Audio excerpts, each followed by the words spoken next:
All right, all right, all right. What's up, folks? Let's go ahead and get into it. Let's go ahead and get into it. Let's take ourselves back in time. Let's go back in time, back to 1955. Going back in time. Let's see how many years ago was this. Give me 1 second. Let me do the mathematics. I believe that should be about 71 years ago. I believe that is. We're 2026 to 1955. We're looking at 71 years, like I state. All right, so math not too far off. Well, it was really on point, but I was guessing on this shit. So we're gonna go back 71 years. 71 years ago, this 14 lose his life.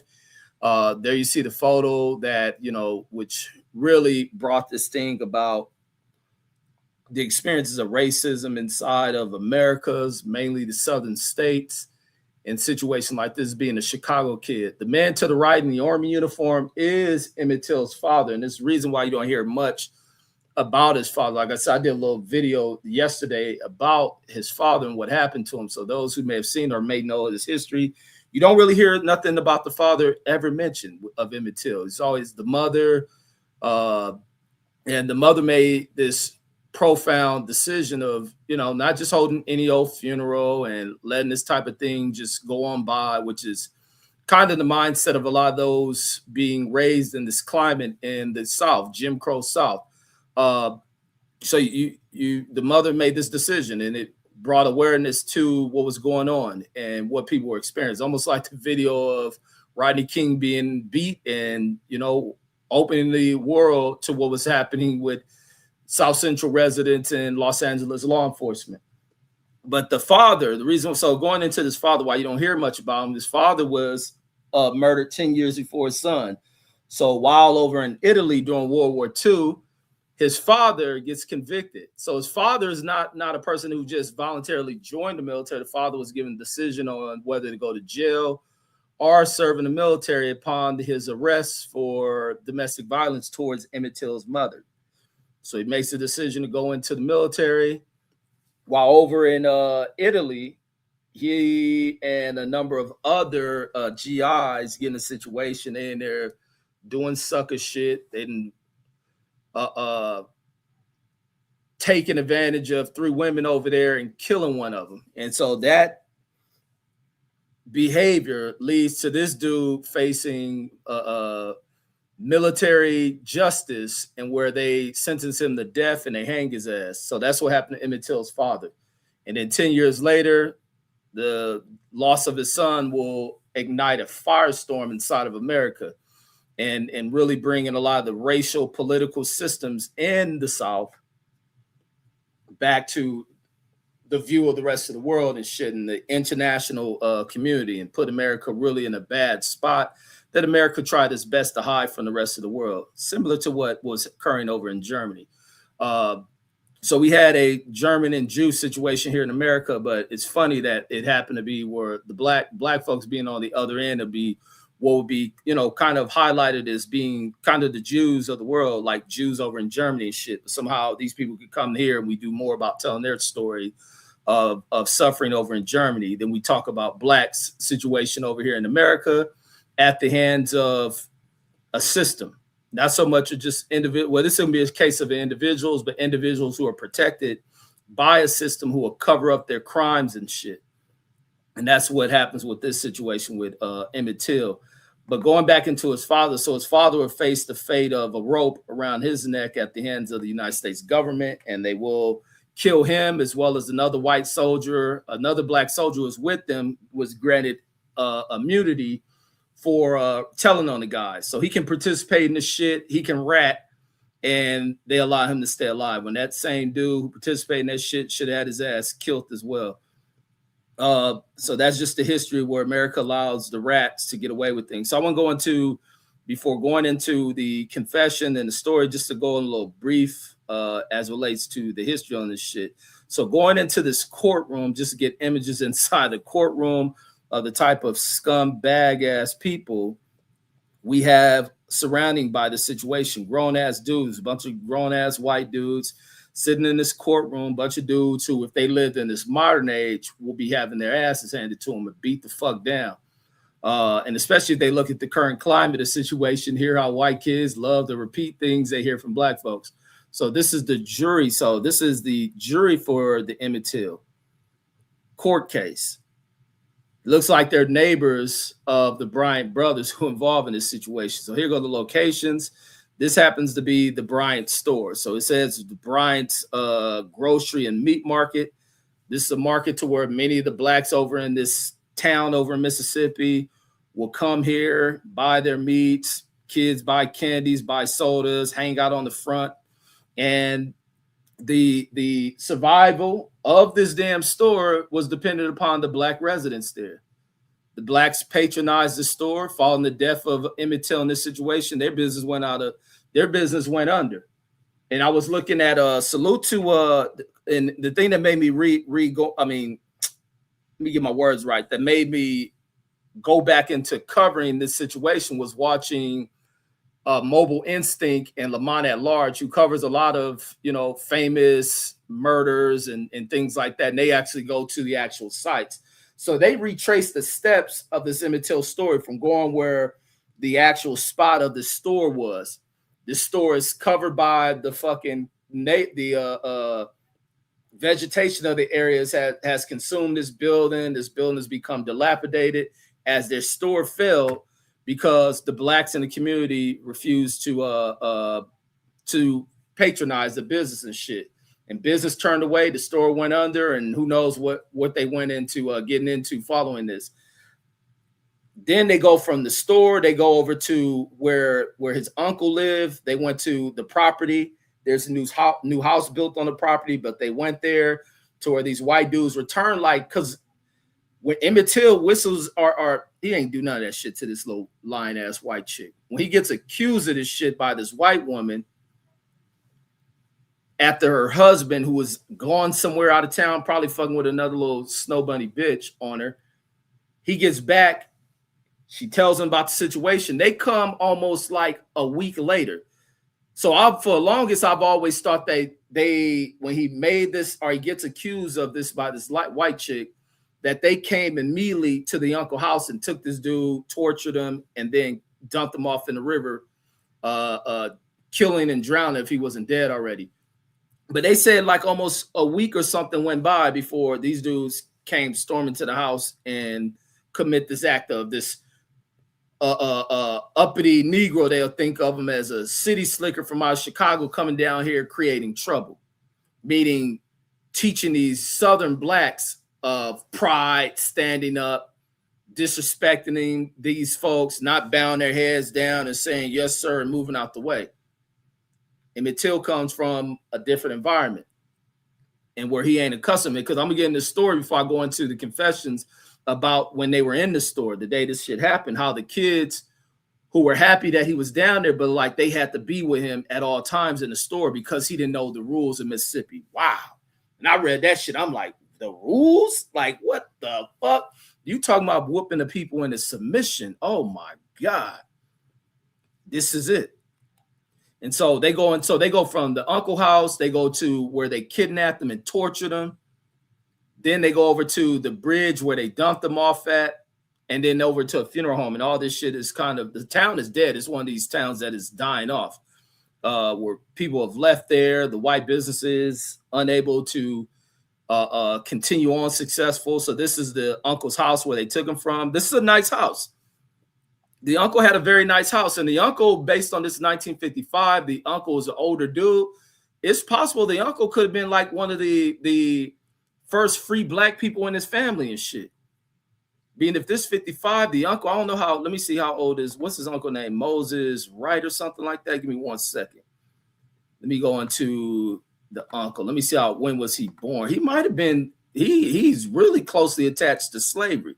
So he has this thought of like, man, of how we got to behave, this, oppression, this oppressive state that he comes from. Hold on, let me see. Let me type Moses. I should have got this information, but sometimes I like freestyling this thing, just doing it live. Moses, right. Let me just check this out real quick. Want to get when was Moses born? Let's see, Moses, right. You see, not a basketball player. Hold on 1 second.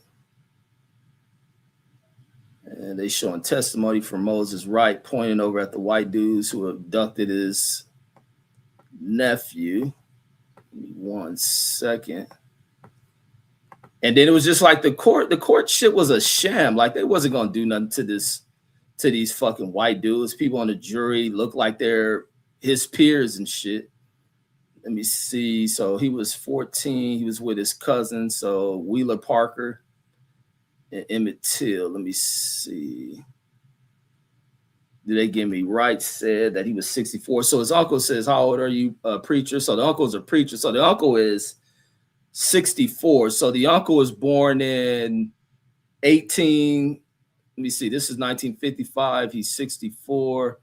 The uncle was born somewhere right around what 1680, 1690. So Moses is probably like the first free black in his family. His parents are definitely slaves. So that's the uncle's mindset. So the uncle's kind of really walked back. So the uncle's born somewhere within born in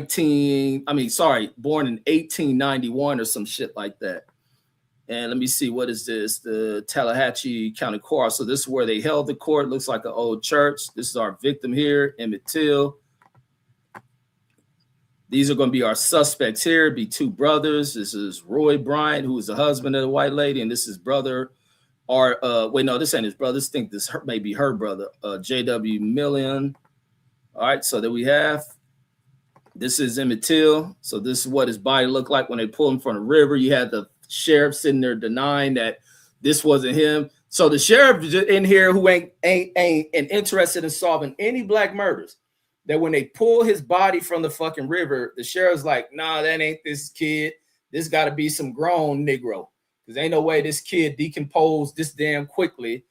This looked like a grown man body. He was trying to deny that shit. So even if it is that, you ain't never tried to solve any other black motherfuckers murdered in your goddamn county, you piece of shit. So that's Emmett Till. This is the little fan that was put around his neck to weigh him down as they tossed him into this river. This is the funeral. The mother. I wouldn't be able to watch that shit.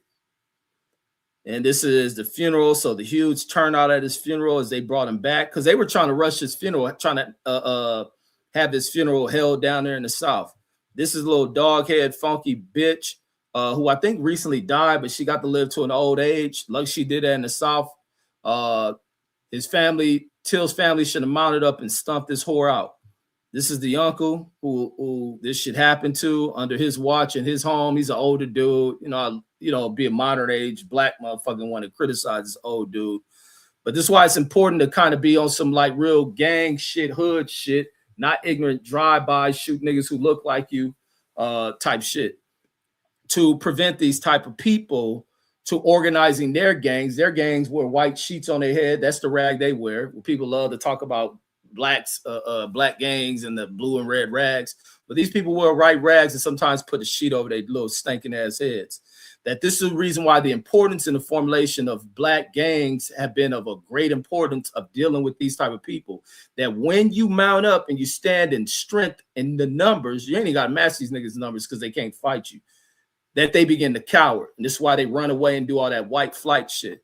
These are the type of coward ass people you're dealing with. This is a big fat gluttonous ass fucking sheriff here who wouldn't do his job, never looked to prosecute any of the whites in town for the fucking murders. These are our prosecutors. I think this was the judge. And these are going to be some witnesses, Amanda Brandy, Willie Reed, and Aid Reed. So these are some prize witnesses that got to testify, and the jury didn't give two fucks about their testimony. You look in this courthouse, ain't nothing but white folks in this motherfucker. Pretty sure this town had a black population in it. And this is our court. You don't even see a black motherfucker in this court. These suspects in here with their kids on their laps, it ain't even like, it's almost like these white dudes ain't even on fucking trial. You see how kicked back this goddamn court trial is. Look how kicked back this trial is. They sitting in there with their kids on their lap while facing murder and not giving a fuck. And at this table is this big ass defense team that these white guys got. being funded by shit. Who knows? A county probably even funded that shit to protect these dudes. I mean, come on, man. This is the type of shit they were dealing with. So let me go into this one. No, it's one more I want to read about the day in the store. So let me see 2 accounts of the abduction. So this is the one going in at the store. So it's an account from one of the young dudes who was with him. I think a relative of his. Let me see. Let me make sure this is the one. No, this is not the one I'm looking for. Hold on. The 2 accounts. Nope, not this one. Oh, wait, no, this might be. Yeah, they think this is the one I'm looking for. 2 accounts of the incident at the Bryant's grocery and meat market. So this is our store here. And so this is Simeon, says Simeon's story. It says an eyewitness account of the kidnapping of Till. It says, as we reached the Bryant store, we continued our usual small talk and banter. It says we were still excited about the day's events and happy to be in town together. These are cousins, it sounds like. Is Emmett Till is traveling up down to Mississippi, probably for the summer. That was a common thing with some families, some single mothers who have migrated, made their little great migration towards the Midwest and shit. They'll send their kids back down south and all this other shit for the summers. Says we all got out the car, says, and we're milling around in the front of the store when Wheeler went in to buy a pop, meaning a soda. For some of us don't know that pop. Remember, my mom used to always call it pop. And I'd be looking, what the hell is pop? Like, called juice, but that's something the language they bring up from the South and shit. They call it pop. I think Louisiana people call sodas cold drink. So it's just funny with how black people as us, man, this is the uniqueness of us, of like regionally how we talk and use different language to describe certain things. So something as simple as a soda. Some people call it pop. Some people call it cold drink. We in California call it soda. I think that's a West Coast thing.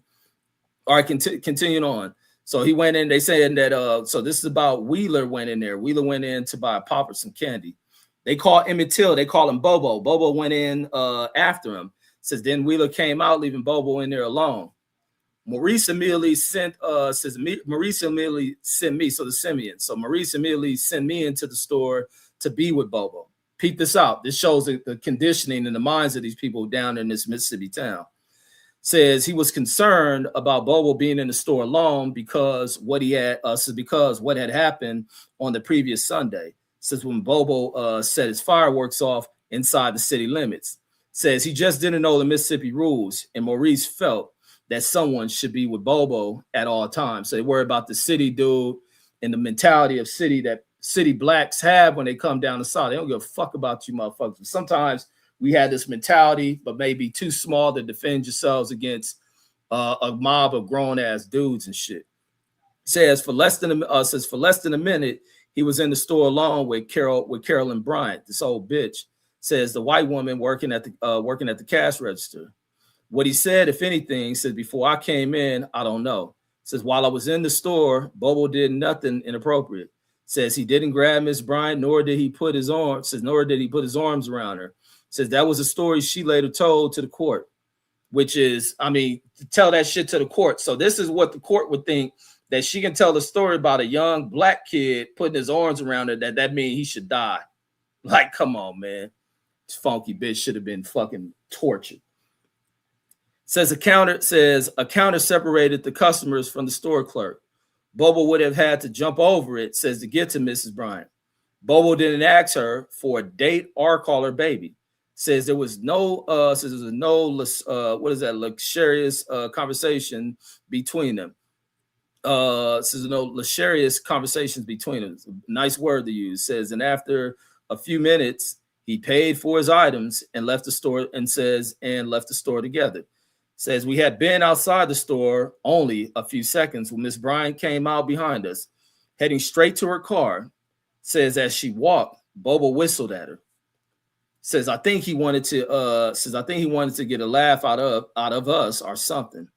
He was always joking around. Says and it was hard to tell him. It was hard to tell when he was serious.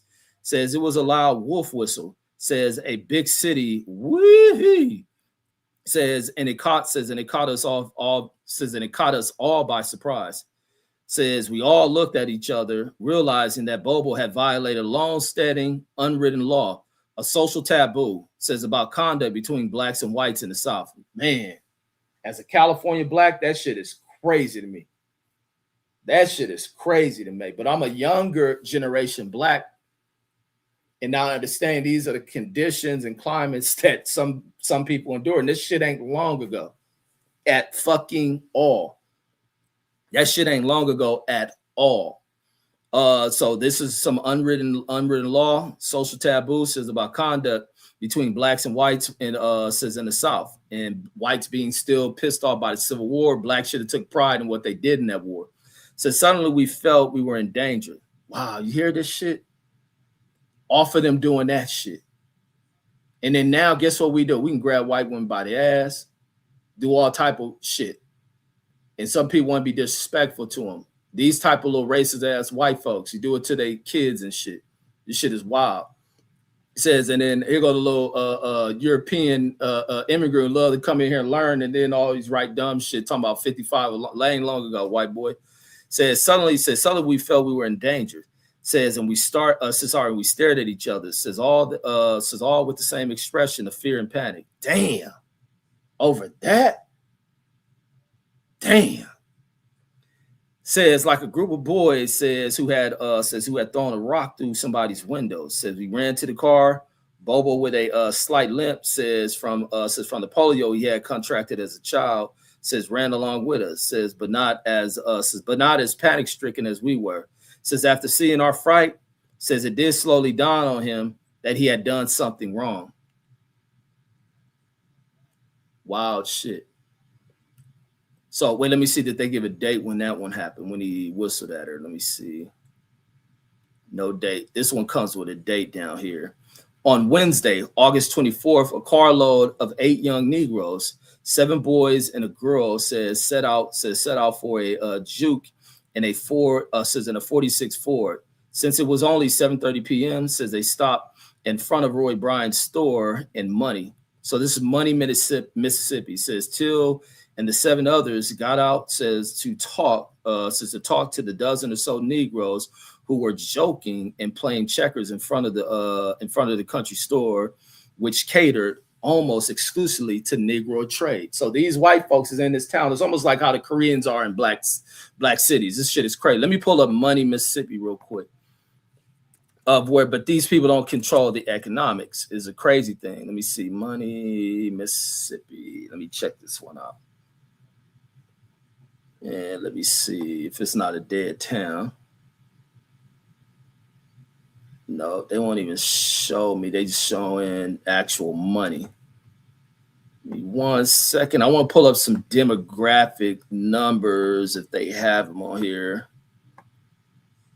Yep, here we go. Here we go. So this is near Greenwood, 1950s. Okay, let me go into this one. So let me step out of here real quick, go into a brief history of this city. So my place to go, Wikipedia. So Money is in an unincorporated community near Greenwood in LaFleur County, Mississippi, in the Mississippi Delta. It says it has 100 residents, down from 400 in the early 1950s when a cotton mill operated there. It says Money is located on a railroad line. So this is a dead town, really seriously dead town. It says Money is the site of events leading to the 1955 lynching of 14-year-old Emmett Till.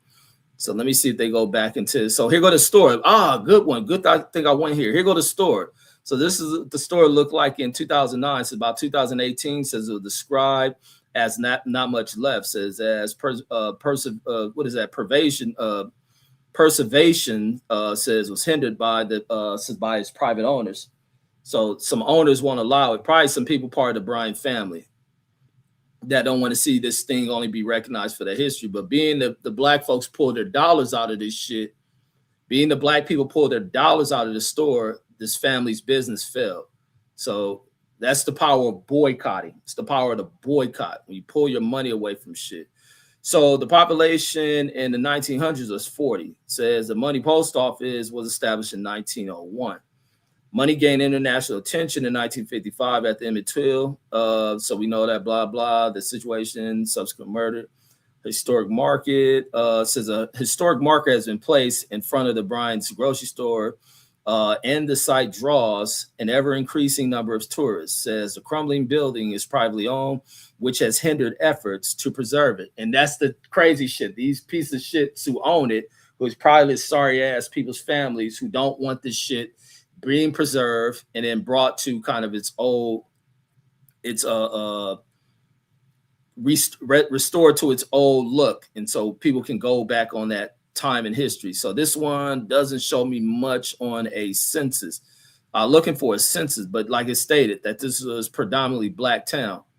So the 100 people there down usually gives a breakdown in the population and racial demographics and shit. So we already know this is predominantly black town. So their customer base is blacks. Being blacks didn't have this mindset of organizing into gangs and standing up on this shit, being with the oppressive system, the way in which the laws are set, looking at the pictures. Looking at that picture in that courtroom says everything about the situation. Niggas here on a murder trial with their kids and wives next to them, like they at the fucking movie theaters and shit. So they almost exclusively they almost catered exclusively to blacks. Says in a week, says he had been in the Delta, says Emmett Bobo Till, says had excited his Negro cousins, says with his yeah nah, says to local whites, yeah nah. So instead of yes sir, no sir, I was sorry for looking directly at you, so motherfucking Emmett be in that motherfucking town like yeah, nah, fuck y'all nigga. And the black folks be like, Emmett, man, what the hell you doing? This nigga crazy. Boy, you done gone crazy. We have to straighten you out, nigga. You tripping. Shit. You don't talk to these supreme-ass people like that, boy. You know we 3/5. Shit. The hell you talking about? Yeah and nah. Hey, uncle, send this nigga back. This malfunction nigga it done came his alls are wrong, sir. Shit. This boy about there, uncle. You gonna have to put some act right. Take your belt off, uncle, and whoop this nigga ass. He out there, yeah, and nah, on these white folks. So, you know what I'm saying, man, if that nigga was a little bit older and shit, he could have whipped his cousins into shape, fixed their mindset, and they would have beat the motherfucking Bryants the fuck up. They came coming to that house. The fuck you come walking up on my property, bitch. Wait, this is predominantly black town? Oh, no, we about to put a fan around these niggas' necks. Let the sheriff find these motherfuckers floating in the river. All right, continuing on. So let me go back. So in the week he had been in the Delta, Emmett Bobo Till had excited his cousins with his yeah and nah to local whites. Says, but his most fascinating claim to distinction was the picture of the white girl he carried in his billfold.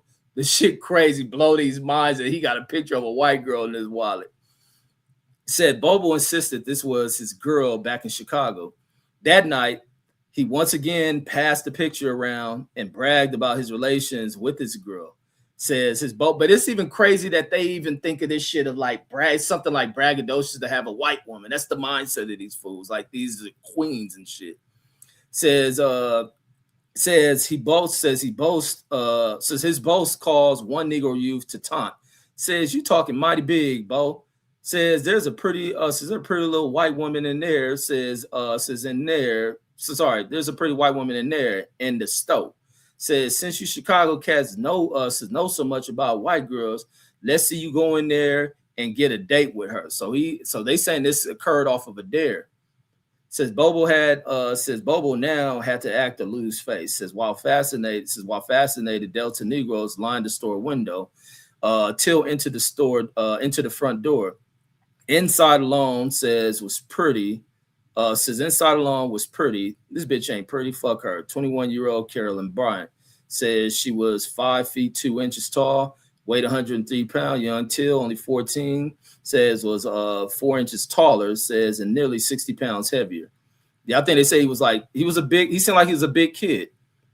So he was like 150 pounds or something. He's gonna be a big dude. This is gonna be a big dude, man. If he would have grown to his point of maturity. So about 19 or something, he'd been whooping the carols in the mass. They came to his uncle's house. Says Till asked Miss Bryant for candy. Says when she extended her hand for the money, says he grabbed it tightly and said, "How about a date, baby?" So this is somebody else's accounts. One of these old weak ass Negroes made this shit up. Says she jerked her hand away, says, and turned and walked towards the living quarters at the back of the store. Says where her sister-in-law, Juanita Million, says Till caught her. Says, oh, sorry. Till caught her at the cash register and put his hands on her wrist, says to restrain her. You need to be afraid of me, baby. I says with white women before. Says I've been with white women. So somebody making that shit up. Hold on, let me show. They showing something of who this shit came from. Man, I don't buy into none of that shit. But even if he said that ain't grounds to be able to commit murder. Says she jerked her hand away, says, and turned and walked towards the living quarters at the back of the store, blah, blah, blah.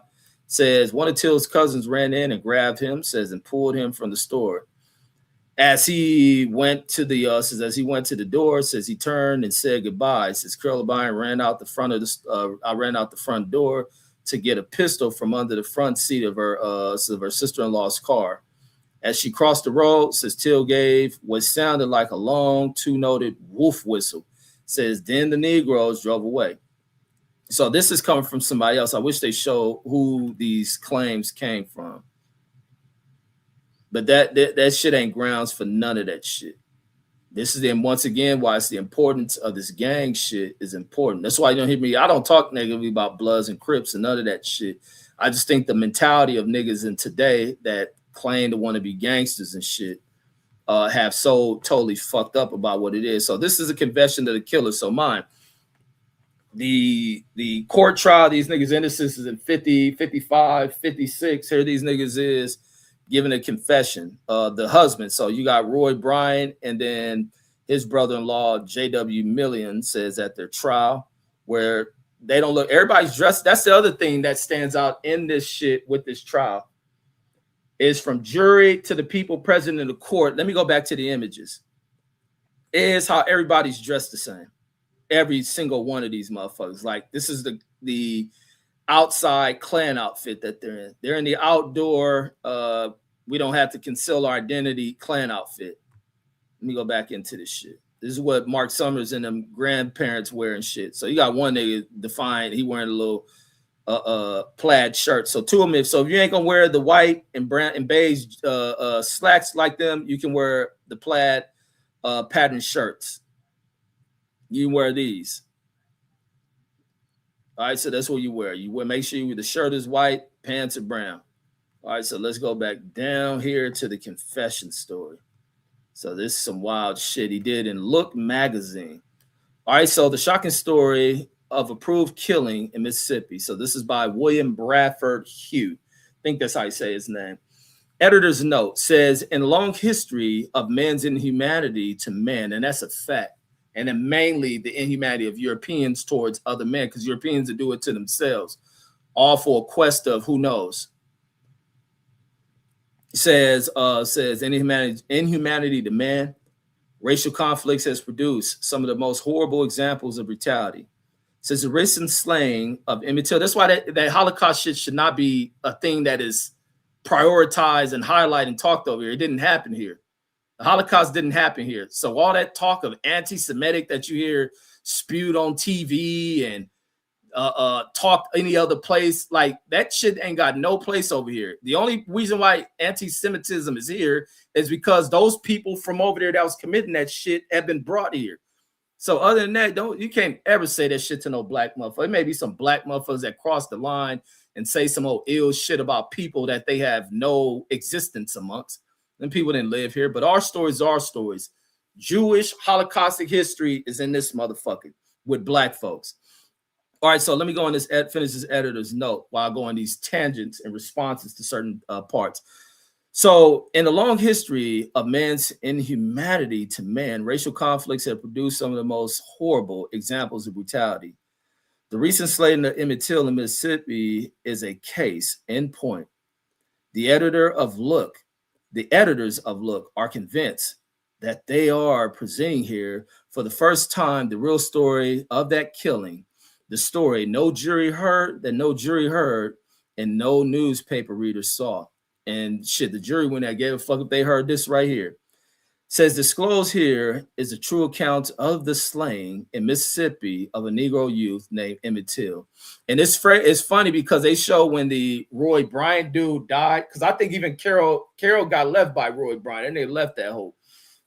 Is when he was dying, they said that he tried to change the story, to save face and all that shit. Maybe do it to take pressure off his family and shit. All right, so and then to be able, so the family try to get away, act like they have unsolved crime and shit. Last September in Sumner, Mississippi, says a petite jury, I guess that's how you say it. I don't know, I'm saying it right. Says petite jury found the youth's admitted abductors not guilty of murder. In November in Greenwood, a grand jury declined to indict them for kidnapping. So these motherfuckers, all this shit crazy. They go into this nigga Uncle House, take them. He didn't do that shit. Not guilty. No, matter of fact, he ain't got to go not guilty. We ain't going to indict him. He ain't do that shit. The murder. Boo whoop. They whooped on him. Another witness who walked by heard them whooping this kid or some black. And this other crazy shit, if I think I'm recalling it right, along with these white dudes whooping this kid ass, there's a black motherfucker in there whooping on this kid's ass as well with these punks.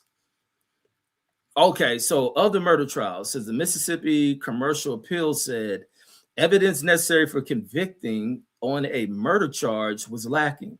Says, but with truth absent, hypocrisy and myth had flourished. Says now hypocrisy can be exposed, myth dispelled. Says here are the facts. Caroline says our Carolyn Holloway Bryant is 21 years old, 5 feet tall, says weigh 103 pounds. An Irish girl. Who gives a fuck? So she's an immigrant like Mark Summers and her parents. An Irish girl, like that shit means something. This is a fucking America. Says with black hair and black eyes. Says she is a small farmer's daughter. Says who at 17 quit high school in Indianola, Mississippi to marry a soldier, Roy Bryant, then 20, now 24. Says the couple had 2 boys. 3 and 2, says, and they operated a store at a dusty crossroad called Money. Post office, filling station, and 3 stores clustered around a school and a gin, says, and set in the vast, lonely cotton patch that is the Mississippi Delta.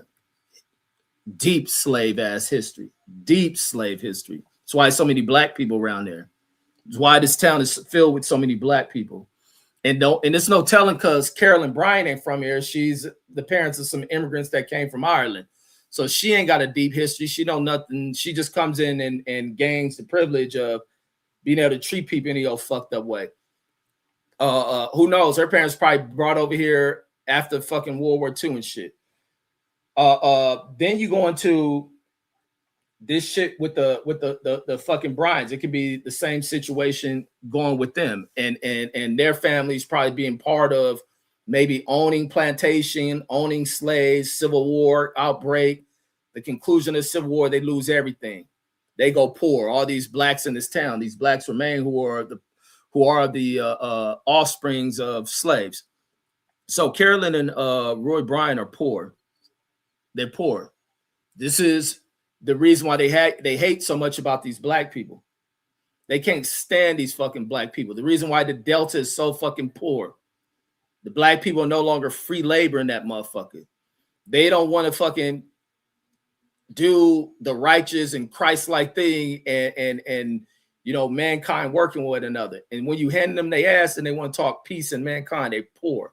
All right, so Carolyn and Roy Bryant are poor. No car, no TV. Says they live in the back of the store, which Roy's brothers helped set up. Says when he got out of the 82nd Airborne in 1953. So now this is the other thing that fucking probably pisses Roy Bryant off so much is that he can go serve this country, serve in this illustrious 82nd Airborne and shit.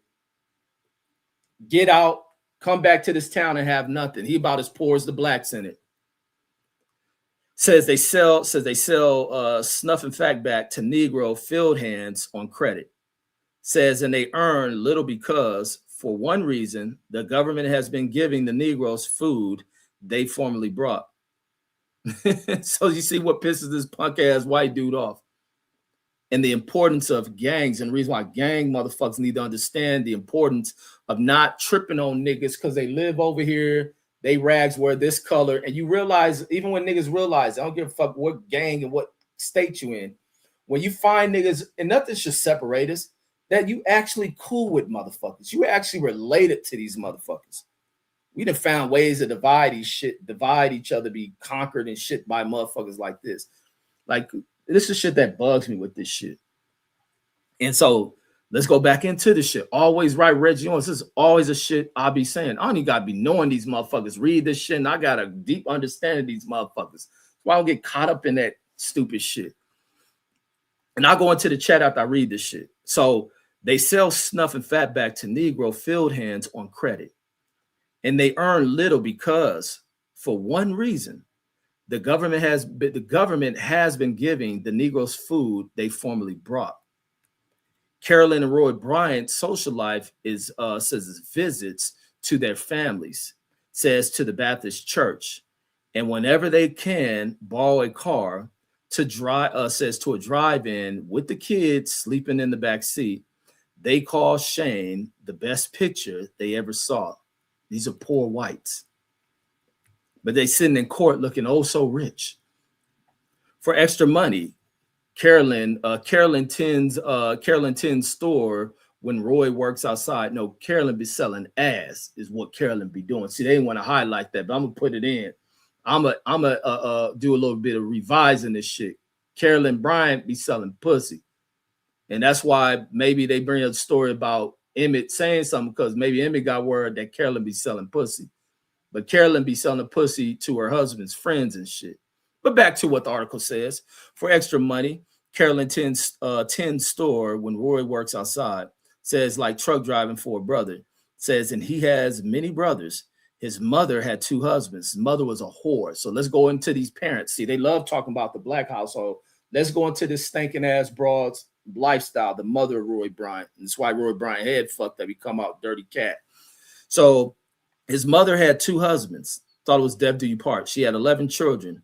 Says the first 5 all boys. Says were Milan's children. So that's why the other dude is his brother. So I thought it was his brother-in-law. So the other dude was his brother, who was in the photo. They just got different last names because they got different dads.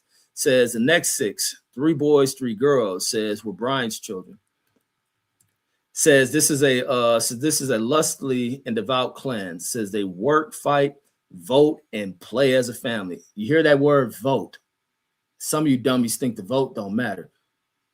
Continuing on, these motherfuckers are slow out here, homie. Always right, Reggie on. We gonna do better together, goddammit. Says the half of their fraternity is forgotten. Says for years they have operated a chain of cotton field stores. Says as well as trucks and mechanical cotton pickers. Says so they still doing cotton shit. That shit that's from the slave days. Says in relations to the Negroes. Says they are somewhat like white traders in portions of Africa today. Says, and they are determined to resist the revolt of color men against white rule. Woo! Wait, let me read that motherfucking part again for y'all listening and catching on the replay. Let's hear that sentence again. Says in relation to the Negroes, they are somewhat like white traders in portions of Africa today. Says, and they are determined to resist the revolt of colored men against white rule. And that's what we bring Elon Musk in to this Trump administration shit. Oh my God, niggas don't know how to apply shit. This is why Mar-a-Lago T is my brother, but we can't listen to niggas who think like him. And a lot of other niggas I'm cool with on here, can't listen to him, homie. Develop yourself, understand what's going on, who is friend and who is foe, and, you know, get a clear picture of this shit. That's why a lot of niggas crying today about Trump. You didn't see a manipulation of a clown-ass old dude with wicked ways because Trump was born in these areas. Trump may live in New York, but the mindset come from Germany. Oh, my God. Let's keep going. It says on Wednesday evening, says August 24th, 1955, Roy was in Texas. Says on his brother's truck. Says he carted shrimp from New Orleans to San Antonio. Says proceeded to Brownsville Carolyn was alone in the store. Says, but back in the living quarters was her sister-in-law, Juanita Million, 27. Says, with two small sons and Carolyn's two, which is her two boys. Says the store was kept open till 9 on the says on weeknights, 11 on Saturday. They needed that bread. Says when her husband was away, Carolyn never slept. Says when her husband away, Carolyn never slept in the store. Never stayed there alone after dark. Says moreover, in the Delta, no white woman ever travels country roads after dark unattended by a man. And why is that? See, this is the crazy shit and why they make this shit. They start using fear tactics to keep their white women loyal to them and shit. And they come with fear tactics and the threat of what the black man, we're in the all black town. These black men, they lust over us because we so pretty and they girls are ugly. They don't want them old ugly, wide nose, dark bitches with that old nappy hair, with all that old grease and shit all in their shit. They want you, little nice white lily, Shirley Temple head white girl. You are pure. So you got to stay with me, the man. Don't be at night on the country road. Because one of these old uncontrollable sexually urgent Negroes will take advantage of you. And these white women be getting raped by all these old pedophilia, Epstein ass motherfuckers in this town. This is the manipulation of shit. So this is the thing of white women who adhere to this shit. But there's even white women who didn't listen to none of what these white dudes say. They fuck that. I want me a black motherfucker. So there's a lot of that shit. But you're dealing with these jealous people. And that shit exists today. So this is why you gotta be quick punching niggas in their mouth. Like Chud the Builder. He gonna run to the right nigga. He gonna catch the right hook. And I can't wait. I hope somebody else got their camera out when they feel stumping Chud the Builder out. And make sure you got a pistol on. He want to carry a pistol. We all got guns. I mean, shit. All right, continue on.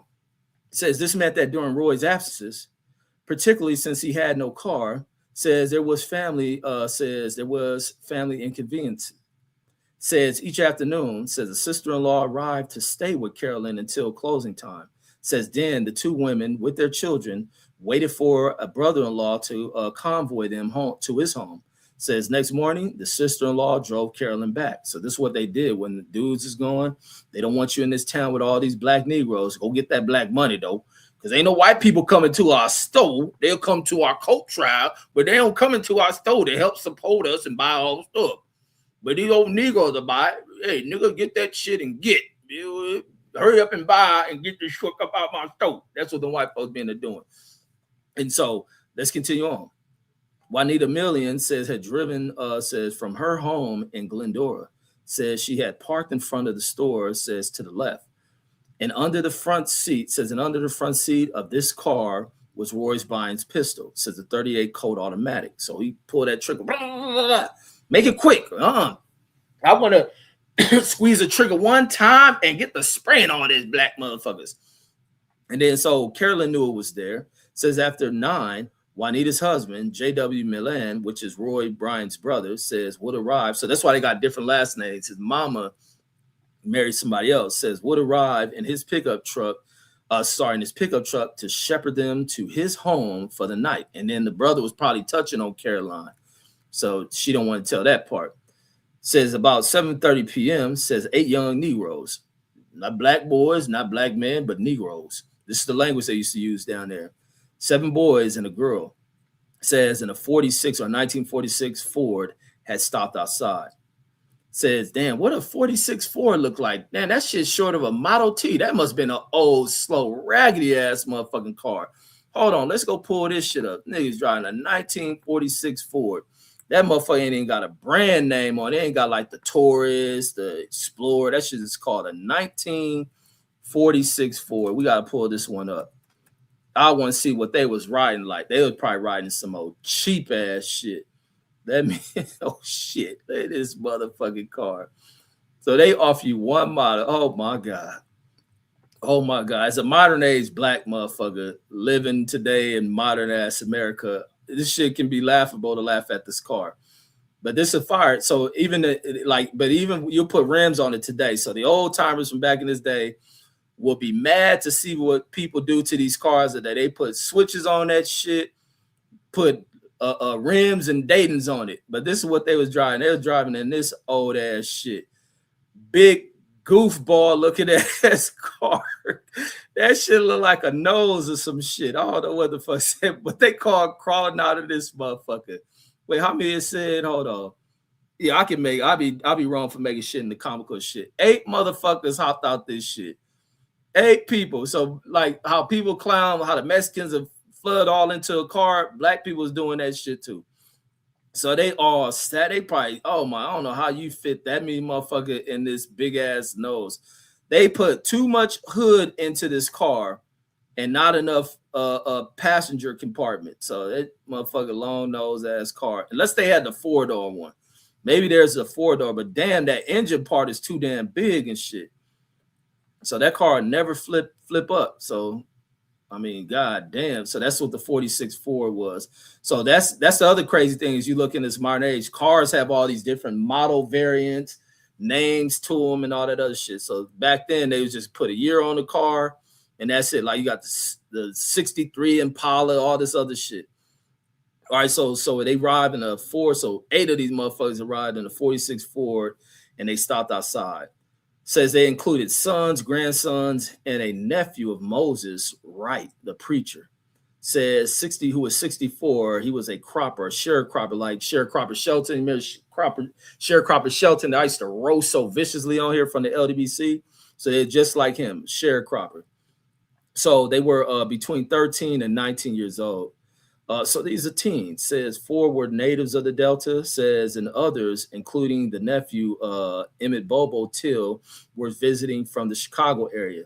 So 4 of them. So it's 8 of them, 4 and 4. So 4 of them are city kids. Says Bobo Till says was 14 years old, born July 25th, 1941. Says he was stocky, muscular, weighing about 160 pounds. So he's a big kid. Says 5'4" or 5. He's just short at this time.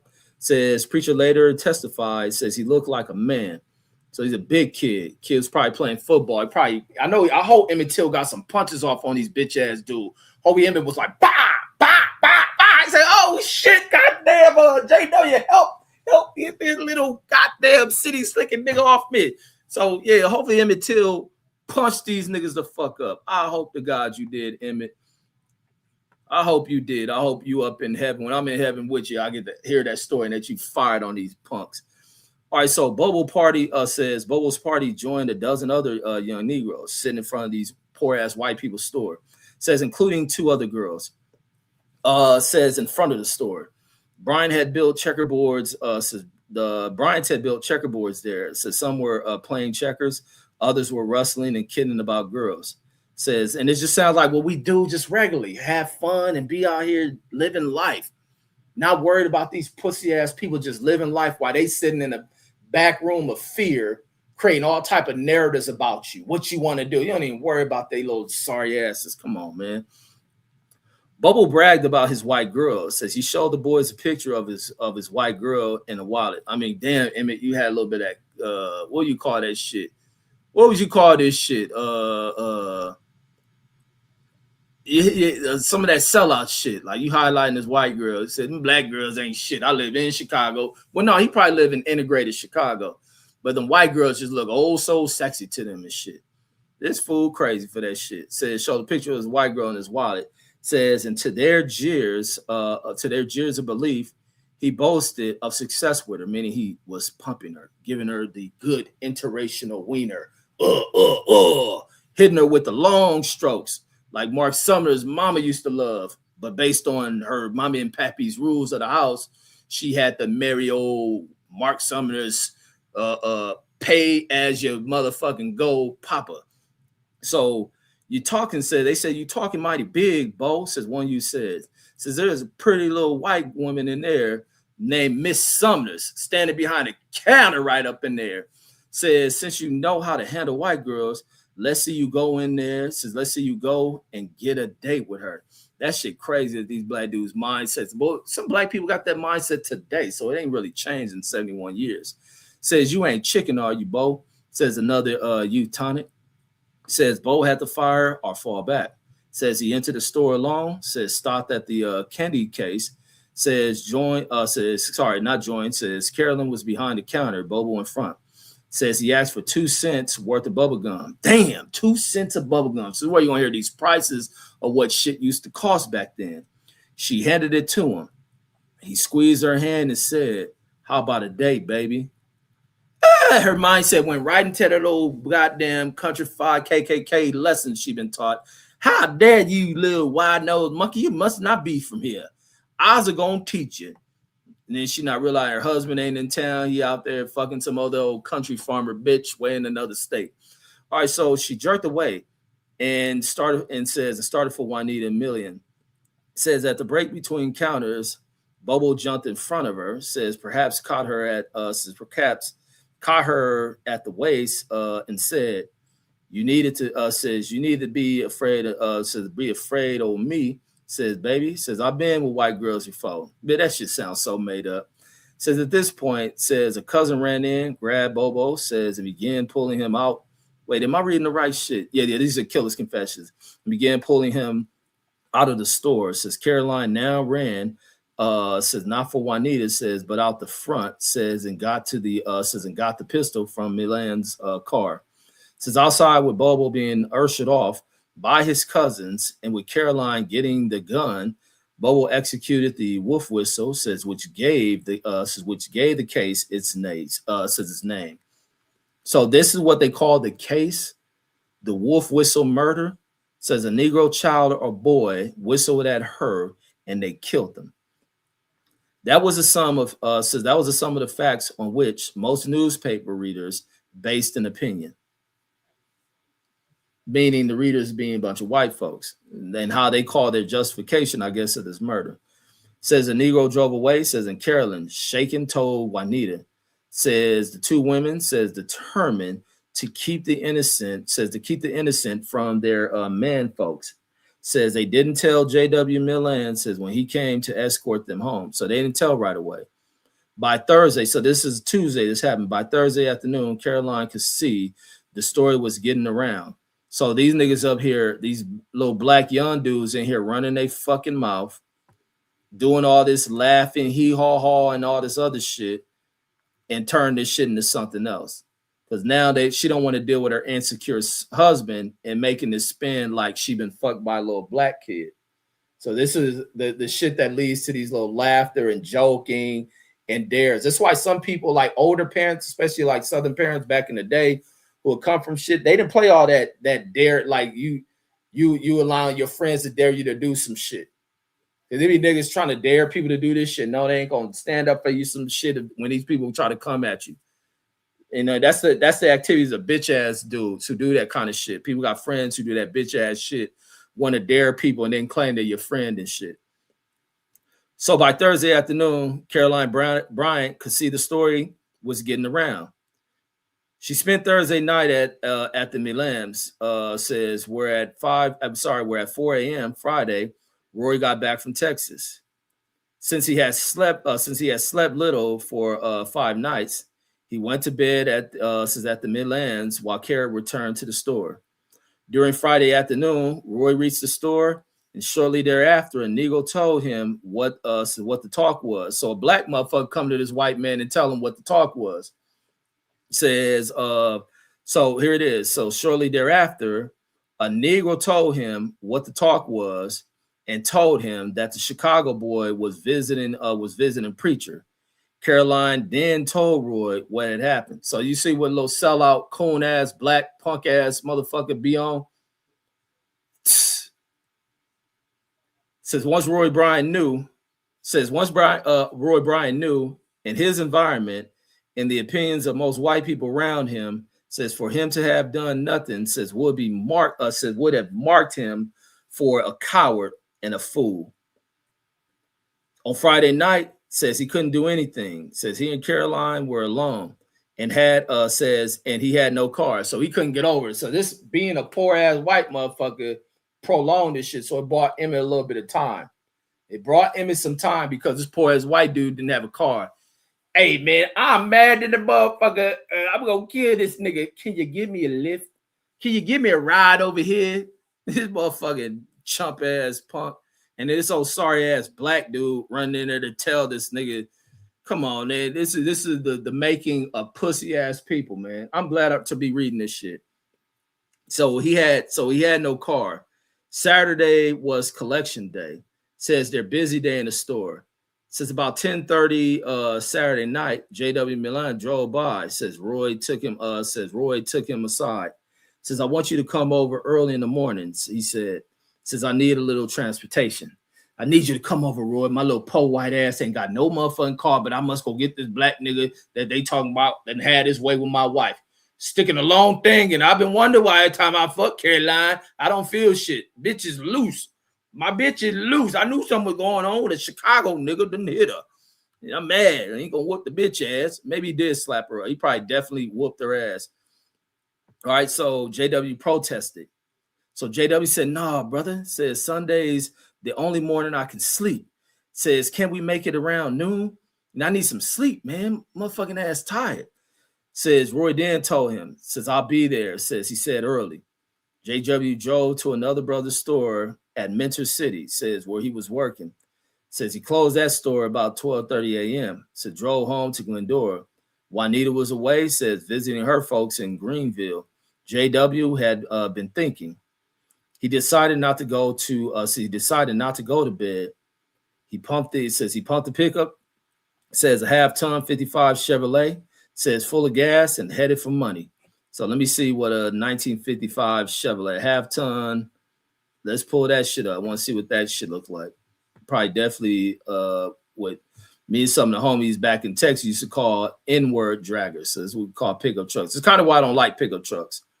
Let me see. All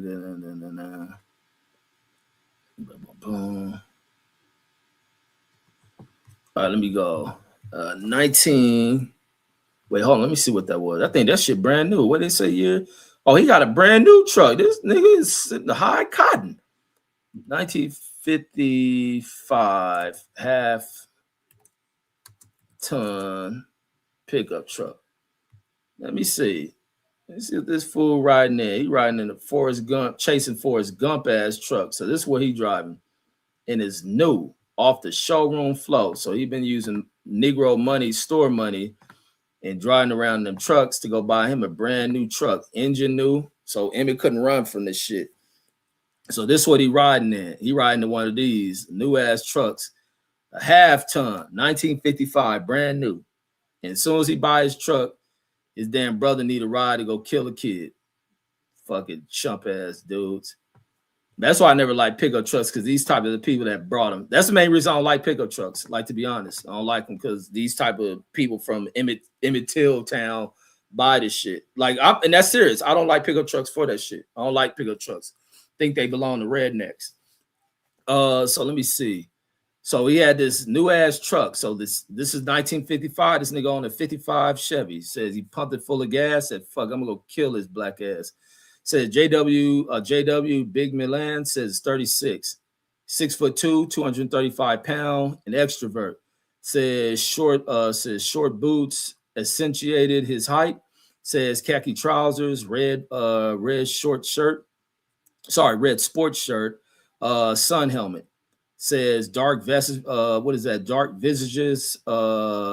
His lower lip curled when he chuckled. Says he had bald. Says and though bald, his remaining hair is jet black. Nigga hair falling out, all that shit. Nigga 36, losing his hair.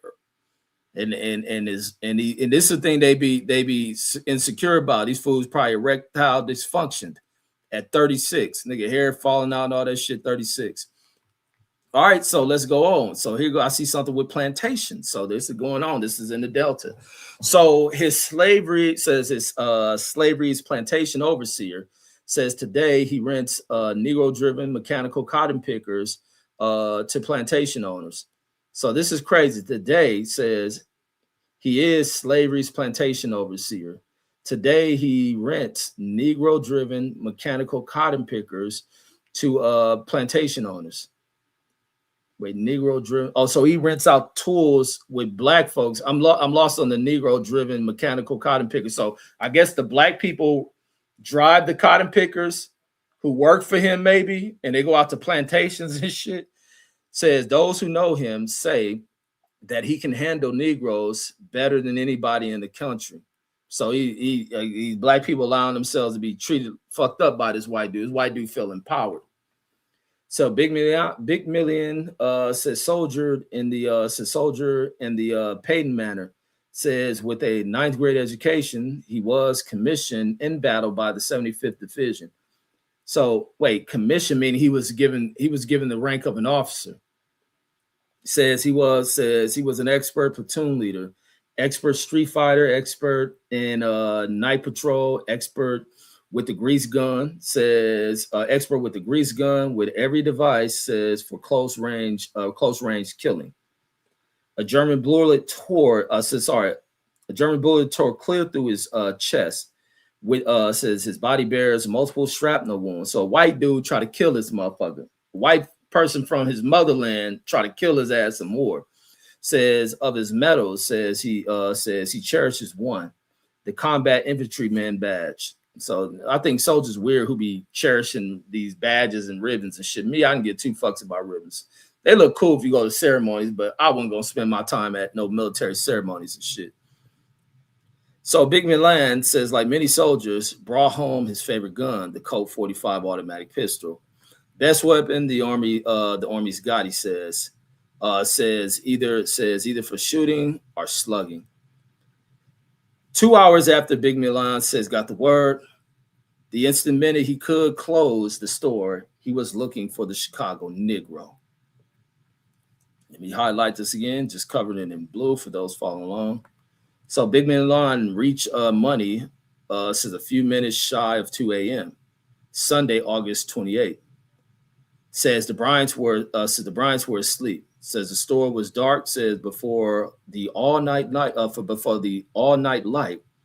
he rapped at the back door. Says when Roy came, he said, "Let's go. Let's make that trip now." Roy brought a gun. Says this one was a Colt 45. Says both men were and remain cold sober. Big Milan had drunk a beer. Says at Mentor City around 9 a.m. Roy had nothing, so they're sober. Doing this with a clear mind, no influence, being under influence or nothing. Says there was no moon as they drove to Preacher's house, 2.8 miles east of Money. Says Preacher's house stands 50 feet right, says right of the gravel road. Says with cedar and what is that, persimmon trees in the yard. Says Big Milan says drove the pickup under the trees. Says he drove the pickup truck in under the trees. Says he was bareheaded, says carrying a 5-cell flashlight in his, so I guess the 5 batteries, so that means it's long. So I guess the cells, they talking about them big, remember how the flashlights carry them big D-cell batteries? So I'm guessing it's a long-ass flashlight carrying the 5-cell flashlight, says in his left hand and the 45 in the right. Roy Bryant pounded on the door. Preacher says, "Who that? Who's it that, sir?" Says Bryant, says, "Mr. Bryant from Money, preacher. I need a prayer." Said Preacher says, "All right, sir. Just a minute. Okay, sir. I'll be right there, so yeah, I'm gonna go running. You know, I'm old. I can barely move, but for you, white sir, ours comes a running. How about you just knock my door down, sir? You can come right on in." Says Preacher came out. Says Preacher came out of the screened-in porch. Says, here go to Bryant. So this is a little dialogue with him. Bryant says, "Preacher," says, "you got a boy from Chicago here?" "Yes, sir." "Damn, Preacher, how you saying yes, sir?" Come on, man. Damn. Yes, sir, to these younger motherfuckers. That's like I said, that mindset is fucked up during this time period. Black people in Mississippi don't say that yes, sir shit to white folks now. They said, "What your bitch ass want?" I be seeing the videos of black people now in Mississippi. Says Bryant says, "I want to talk to him." Preacher says, "Yes, sir, I'll get him."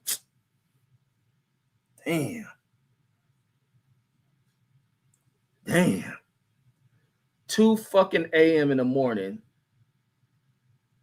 And these white people got these people so fucking afraid of them that he can come to his house and demand he go get this boy, and he go get him and shit. Preacher led them to the back room, says, where 4 youths were sleeping in 2 beds. And one was Bobo Till, Simeon Wright, preacher's youngest son. Says Bryant had told preacher to turn the lights, says to turn on the light. So they got electricity in his house. Says preacher had said they were out, says they were out of order. Preacher had said they were out of order. Says so only the flashlight was used. Oh, talking about the lights were out of order. Okay, the lights didn't work. So the visit was not a complete surprise. Preacher testified that he had heard of the trouble that he had. Says he had heard of the trouble that he had talked to his nephew about. Says Bobo himself had been afraid. Says had been afraid. He had wanted to go home the day after the incident. Says the Negro girl in the party urged that he leave. Damn, that's how scared they are. Like, man, you gotta go. You gotta leave. Only if they could have got they probably took the train down there. Wasn't no flying. Says they'll kill him, she had warned. Says, but preacher's wife, Elizabeth Wright, had decided that the danger was being magnified. She had urged Bobo to finish your visit. Damn. But even this woman was like, man, fuck them. Even the woman was like, man, we ain't about to act scared of them. Like, man, the fuck up. Damn. Says, I thought they might say something to him. Says, but I didn't think they'd kill a boy, preacher said. Big Million shined a light in Bobo's face. Said, you the nigger who did, you the nigger who did the talking? Yeah, Bobo replied. Milan said, don't say yeah to me. Says, I'll blow your head off. Get your clothes on. Don't say yeah to me. Nigga, fuck. Oh, my God. That's why the old man talking about yes, sir. That's why I teach my kids not to yes, sir, nobody. Don't talk that slave shit to nobody. Like, fuck that. If you ain't saying in just regular slang word like how we may say yes, sir, but yes, sir, and yet, man, fuck all that shit. Because that's where that shit comes from, people like these dudes trying to empower these niggas and you beneath them, that an old man is saying yes, sir, to these old young-ass white dudes. Let me go back to that part. So Big Milams shined a light in Bobo's face. So Bobo is a nickname for Emmett Till. You the nigga who did that talking? Says, oh, sorry, you the nigga who did the talking? Emmett replies, yeah. Don't say yeah to me. I'll blow your head off. Says, get your clothes on. Bobo had been sleeping in his shorts. Says he pulled on his shirt and trousers. Says then reach for his socks. So he got to walk out.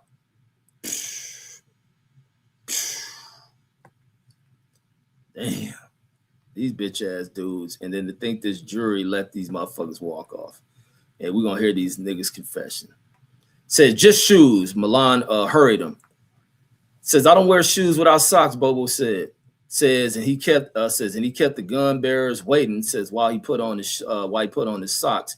Then a pair of canvas shoes, says, with thick capri soles, or thick, how do you say that word? Crepe soles.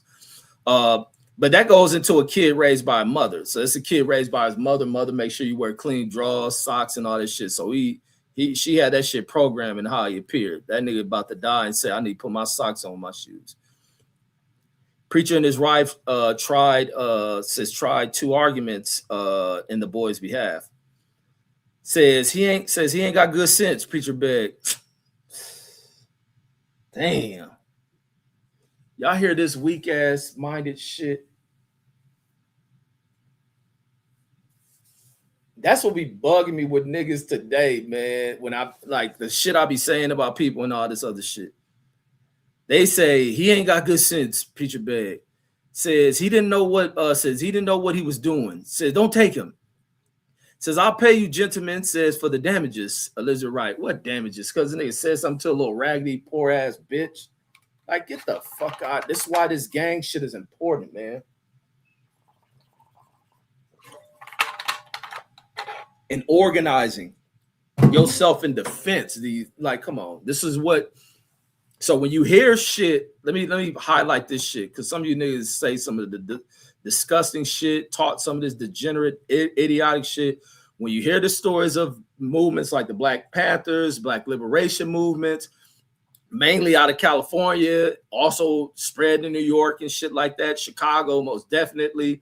And you hear these movements all throughout California. California is a revolutionary state. Unbeknownst to motherfuckers, because you hear white people, mainly from the South and all these other places, trying to run narratives on these locations and shit. Let me play this video. Let me go back to Instagram and play a video I put up here today, in which, I'm going to highlight where whites always have these fucking bitch-made opinions about what they love to say about California, and other people regurgitate that shit. And because they don't know shit about what they talking about, don't know history, and the reason Reg don't listen to niggas. Don't listen to a lot of motherfuckers. Unless they have knowledge. I listen to people with knowledge and shit. No doubt about that. So let me go into this shit about, people's issues with California, especially amongst white people who have to say negative shit, mainly whites out the South and shit like that. Let me just play this real quick. Nearly 80% of California was white. Today, that number... In 1970, nearly 80% of California was white. Today, that number is 34%. That is one of the fastest demographic shifts in American history, and it happened in just 50 years. In 1900, white Californians made up 94% of the population. By 1940, it was still nearly 90%. The Dust Bowl brought 350,000 mostly white migrants from the Midwest. I heard that the post-war boom brought more. Then the Immigration Act of 1965 opened the doors, and California changed. By the year 2000, white Californians dropped below 50% for the first time. California became only the second state in America, after Hawaii, where no single race held a majority. Today, Latinos are the largest group at 41%. Whites are at 34%. Asians at 17%. No majority, no single dominant culture, just California, the most diverse place on Earth. By 2040, projections show 73% of California will be people of color. This is the California that's coming. Follow California history. All right, so they're going to this shit where you hear degenerate shit that people love to say about California. Some ignorant ass black people love to regurgitate that shit and put on these negative projections about California, which they ain't never learned to stand on. This is what makes California such an intriguing place to people who live outside of California. And they always want to hear the story, especially a lot of the LA gang stories people love to hear. But the wrong people are telling you the stories on LA gang history. All right, so going back into this shit. So this is going back into the aunt, or the because this is Emmett Till's great uncle, I think, great uncle and great aunt. So the woman said, I'll pay you, says, I'll pay you gentlemen for the damages, Elizabeth Wright says, you niggas go back to sleep.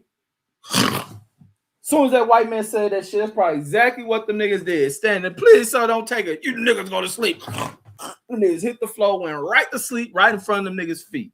That's exactly what they did. That's how terrified they are, these white folks. Boy. Continue on, says they marched him into the yard, says told him to get in the back of the brand new 1955 half-ton truck. It says, and it's only room for two motherfuckers. I'd have jumped out that bitch.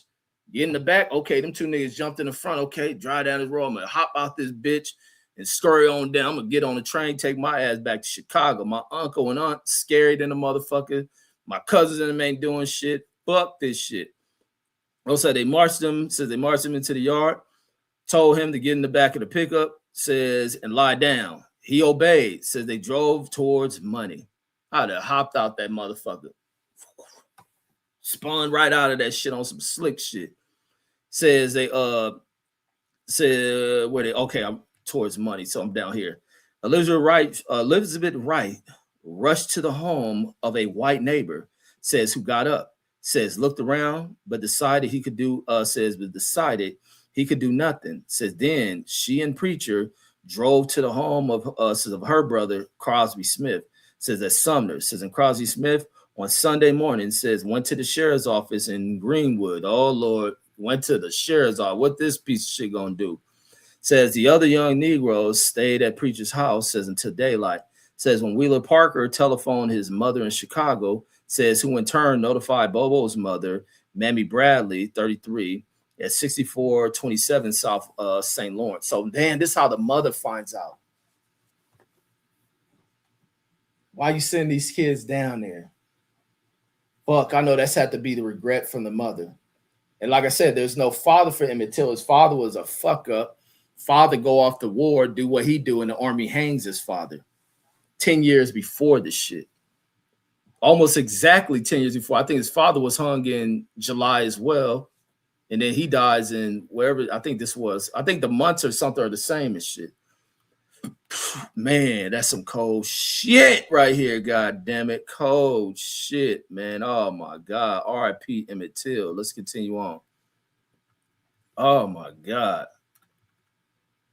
Says, had there been any doubt as to the identity of the Chicago boys, says, who done the talking, Milan and Bryant, says, would have stopped at the store for Caroline to identify him.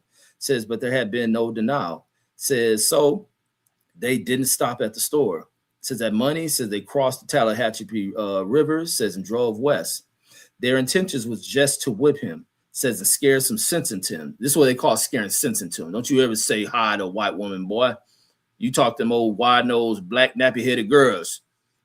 Says, you'll talk to them old Sukiyana bitches that y'all like. Sukiyana, Nicki Minaj, you should talk to them ass-shaking girls. Don't you talk to these old skinny butt white bitches. All right, so continue on. It says, and for this chore, Big Milan knew the scariest place in the Delta. Says he had come upon it last year hunting wild geese, probably throwing other black niggas into the shit. Says over close to Rosedale. Says the big river bend around under a bluff. Brother, she's 100 foot. Says 100 foot sheer drop. Says, and she's 100 feet deep. Says after you hit. So like I say, he didn't threw somebody in here before. That's why he know that shit. Big Milan's ideal, says, was to stand him up there on that bluff, whip him with the 45. Says then shine the light on down towards that water. Says, and make him think you're gonna knock him in. Says brother, if that won't scare the Chicago, if that won't scare the Chicago N-word, says hell won't. Let me see.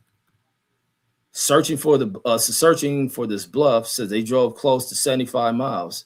Says through through Shell's Mound, Schlattler, Doddsville. Oh, I would have jumped out the back of this motherfucker. They doing all that driving. Roosevelt, Cleveland, and says Cleveland to the intersection south of Rosedale. Says there they turned south on Mississippi #1 or Highway #1, I'm guessing. Says towards the entrance of Behula Lake. Says they tried several dirt and gravel roads, drove along the levee. Says finally they gave up. Says in the darkness, Big Milan says couldn't find his bluff.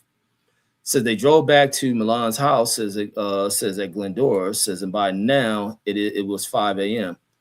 Says they had been driving nearly 3 hours. Says when Milan and Bryant in the cab and Bobo lying in the back. Buck lying in the back. I'd have rolled out this motherfucker.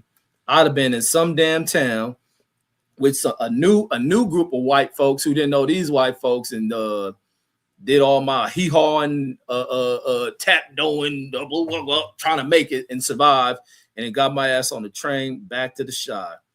Says at some point, says when the truck slowed down, says why hadn't Bobo jumped the run? Says he wasn't tied. Says nobody was holding him.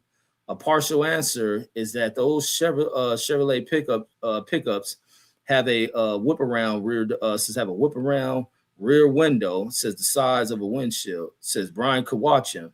Says, but the real answer is the remarkable part of the story. So that's why okay. They'll get into why he didn't jump out. Cause I would have jumped my ass out. Says Bobo wasn't afraid of them. Says he was tough as they were. Says he didn't think they had the guts to kill him. Oh, see, that's that Chicago shit in him. That's the Chicago shit. He said, all right, I'm going to go with these and I'm going to beat these niggas up.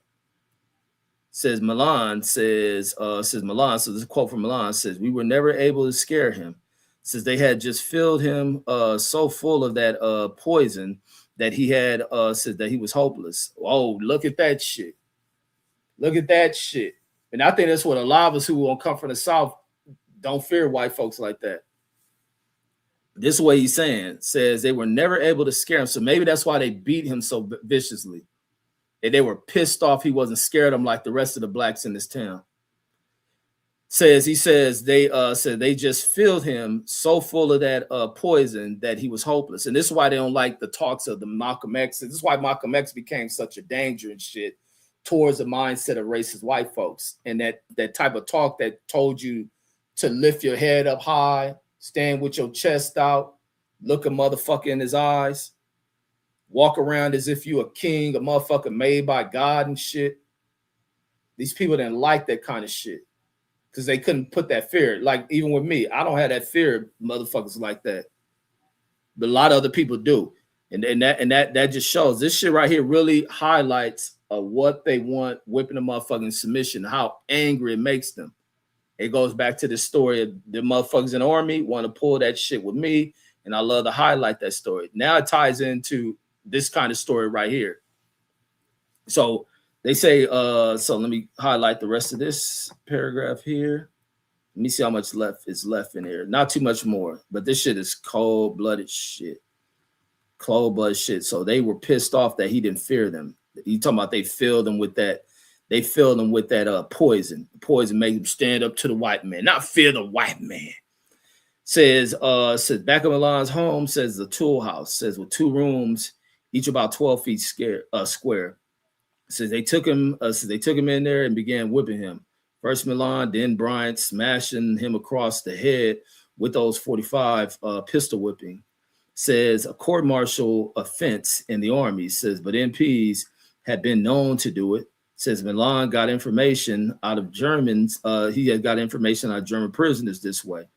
Says, but under these blows, Bobo never hollered. Says he kept making the perfect. Says he kept making the perfect speeches to ensure martyrdom.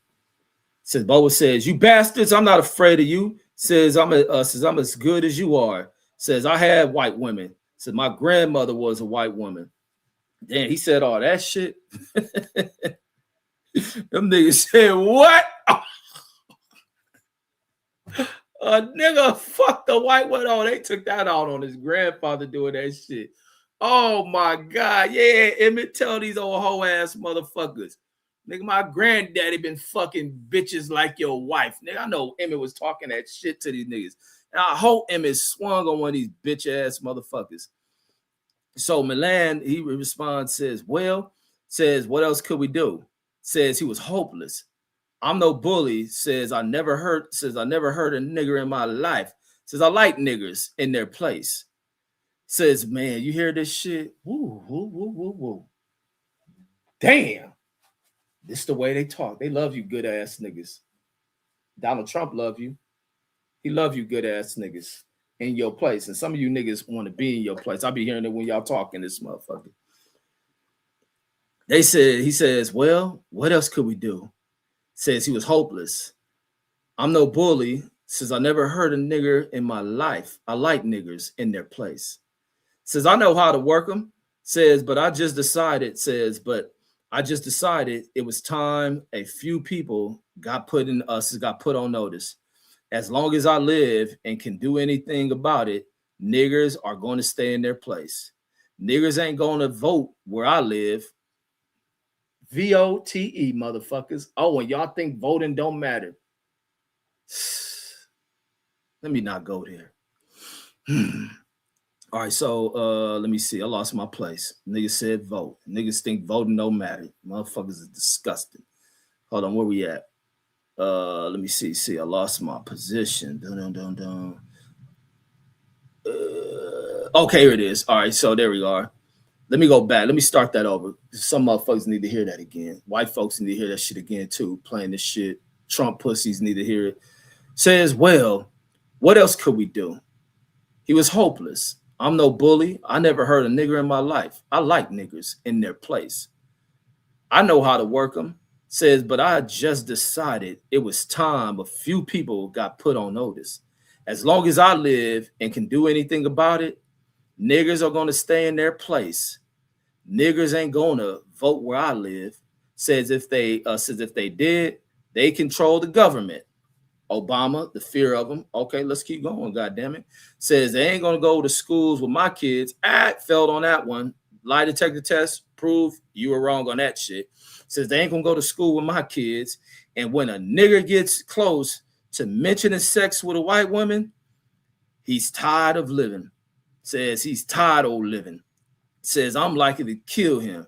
Me and my folks fought for this country. Says and we got some rights. Says I stood there in that shed and listened to that nigger throw that poison at me. Says and I just made up my mind. Chicago boy, I said, I'm tired of them sending your kind down here to stir up trouble. God damn you, I'm going to make an example of you just so everybody can know how me and my folks stand. So Big Milan decided to act. He says he needed a weight. Says he tried to think of where he can get an anvil. Says then he remembered a gin which had installed new equipment. Installed new equipment. Sorry about that. Installed new equipment. Says he had seen two men lifting a discarded fan, a metal fan 3 feet high, says, and circular. Says used in ginning cotton. So I don't know nothing about ginning cotton. Some of you people out the South may know that shit. Where's Sharecropper Shelton when you need him to tell us some of this old slave shit that he used to be on? So Bobo wasn't bleeding much. Says pistol whipping bruises more than he wasn't bleeding much. Pistol whipping bruises more than it cuts. Says they ordered him back in the truck. Says and headed west again. Since they passed through Doddsville, says went into the Progressive Ginning Company. Says the gin was 3.5 miles east of Boyle. Boyle is 2 miles south of Cleveland.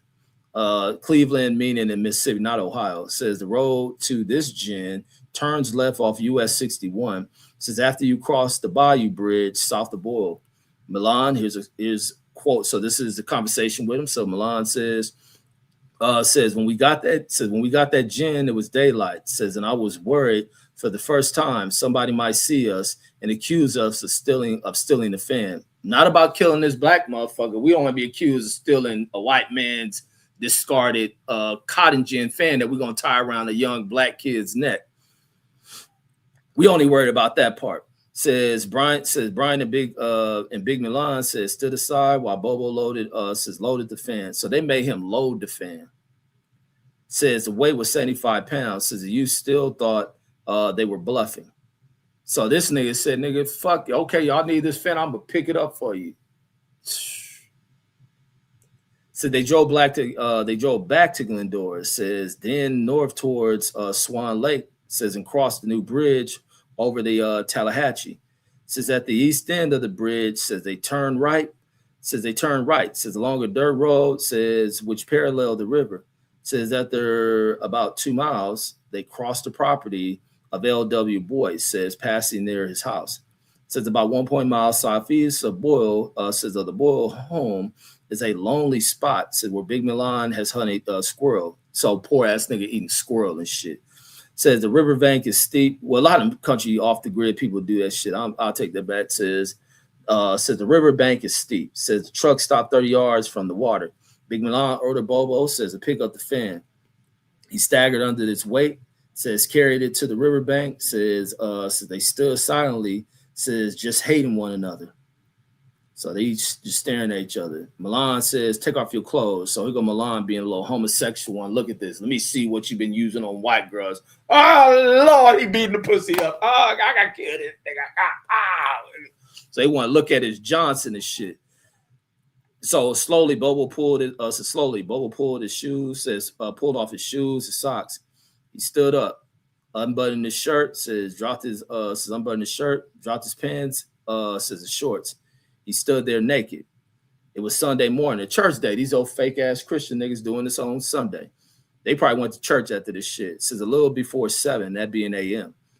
He said, Milan says, you still as good as I am? Bobo said, yeah. Says, you still have white women? Yeah. Fucking them white hoes, bitch, nigga. Woo! This motherfucker, look at the white dude, mad. Bobo, motherfucking Emmett said, yeah, I done knocked down them white bitches, nigga. Hoe ass nigga. Knocked down your bitch, she saw me. And he says, yeah. Says that big 45 says jumped in Big Milan's hand. Says the youth turned to catch that big expanding bullet. Says at his right ear. Says he dropped.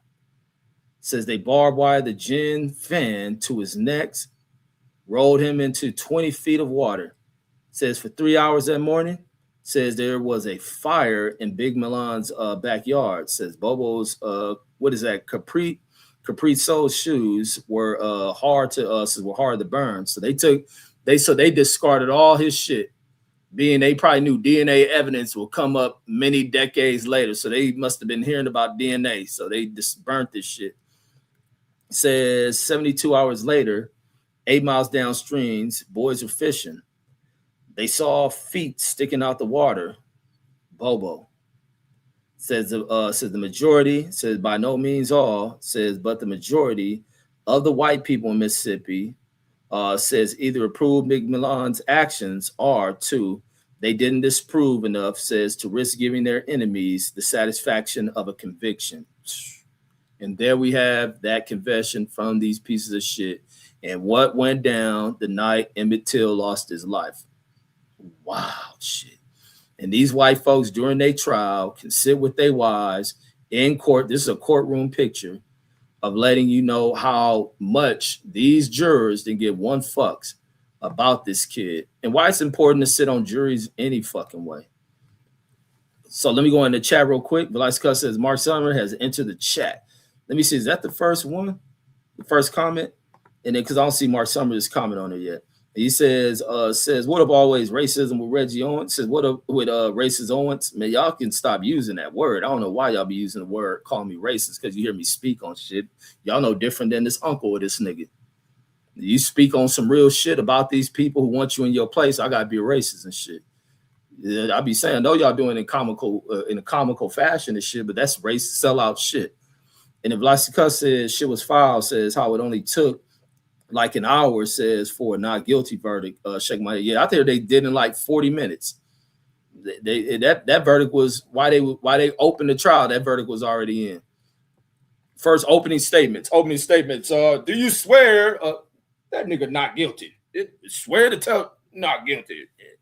Yeah. Said we just want to hear how they killed that nigga. We just want to hear all that shit. We want to hear how gruesome this nigga body was. We just in here to look at the pictures. We just want to see the damage they did to him, because we may have to repeat this kind of shit too.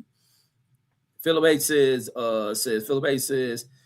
did more info come out? Says on the situation. What situation? I mean, you can't write questions. This is the thing. This other thing where we talk about like the expansion of black folks' abilities to write, to communicate, do all this profound shit.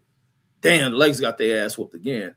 This other profound shit amongst us is to, when we write, knowing what we need to put in our writing and shit. Like, did other information, like, what are you talking about? Like, please expand on that shit when you write. Hold on, let me look at these scores real quick. Let me see. They locking Shea up again. He didn't get off like that. Let me see who got off. AJ Mitchell got off. The bench. They got production out of everybody on that team. Out of everybody down there on that team. Let's see, did Bronny get in the game? Bronny got 2 points. At least he got him in the playoff game. Let me see. Who whack ass didn't do shit? Let me see. Let me go right back into this chat real quick. LeBron 19. Rucha Moore did something. That fool, what's the name? Aiden ain't getting no rebounds. They ain't getting no rebounds out of these tall dudes. Austin Rivers, 5, nothing. Turnovers. Where's that other fool? Jackson Hayes, 2 rebounds. That's the problem. That's the problem right there. They big dudes ain't doing shit. Damn, are they shooting? Oh no, that's might be that fireworks. I think some fireworks go off somewhere, maybe at a casino somewhere. And then, so I'm lost on what Philip A says. Did more information come out on the situation? I'm lost on the situation you're talking about. Elijah said that piece of shit passed away in 2023. Talking about that old bitch. And then I wish y'all put names. Y'all got to expand on when y'all writing this shit. Add details into your writing. Because I can't figure out. Y'all may write in the comments as I'm speaking on something or a person. But remember, I get to the comments later. I can't respond to y'all comments right away. So by the time I get to reading them, I lost even what you're talking about. Sylvester says, what's the word? Salute. And then Philip says blacks had to stand in the rafters above the courtroom. And then remember that movie? That's the other good movie to go watch. And when looking at these times, I was bringing up earlier the Gone with the Wind, and then also looking at To Kill a Mockingbird. Very solid ass fucking film. Black and white. Y'all gotta get into that black and white shit. Oh, black and white movies. Velocica says, can you imagine? Says growing up in Mississippi in the 40s. Hell no. Nah. I remember passing through Mississippi, and we stopped at a gas station. It was just like, damn, I'm like, damn, these niggas some just backwooded ass shit. Just like going back in time. And there was some black people out there talking shit about white folks. When we stopped, I forgot where we stopped. There was a gas station. Two older black dudes, they in there just talking so bad about white folks, and it was understood. And then so it didn't have to be explained. Just knew what they were, why they were talking so bad about white folks. And it Mark Summers says 1955 says very long. Mark Summers is very long to you arriving. You hadn't even in America yet. That's why it's long to you. Y'all was hurrying up to try to get to America. It says European immigrants laughing out loud. And the Midtown says Mark Summers says not really, boy. Says people still alive, says that were born there. Yeah, Mark Summers don't know nothing. His family was over in Europe, living in a cave somewhere and shit. Fucking eating grass out of a fucking mountain. And then Philip says, sounds like the place I grew up in. Says all the stuff you're saying reminds me of my childhood somewhat. Says my homie's cousin says was hung. Or my homie's cousin was hung in the jail in our town, says, and he wasn't aware of the danger he was in, says, in that little ass town. That's why you got to be on some G ass shit with motherfuckers. Just like everything Emmett Till was on with what they describe in there, that's where you got to be G'd up, and you got to have other niggas that got your back. And this is what, when you look at kind of the what we call that shit, what niggas call that shit, the code that gangs supposed to stand on, but the code and gangs have been manipulated as drugs and alcohol have infiltrated the standards of these groups and shit, and they don't stand on none of that shit. And so Philip says, but like they said, Emmett was talking that shit, nigga, fucking white bitches and all that shit. This is what got these little poor ass white dudes jealous of that shit, knowing damn well they had to keep the fucking thumb pressed on their white girls to keep their white girls going to what they desire sexually. Philip says we didn't talk to him much, says with the exception of the whites, says that the whites that was cool with our family, says for years. And Philip says my hometown says we're predominantly white. I wish you put the name of your motherfucking hometown like we know where the fuck you from. And then Philip says small towns says are crazy. Red says you won't know until you experience the bullshit says we lived through. Says we was always frightened. Says frightened as shit. Says with white dudes. Man, I went to a little small ass backwood, like super backwood. The town the homie was from, my homie from the army that I went to. You can't even find. Matter of fact, let me find this shit on a map.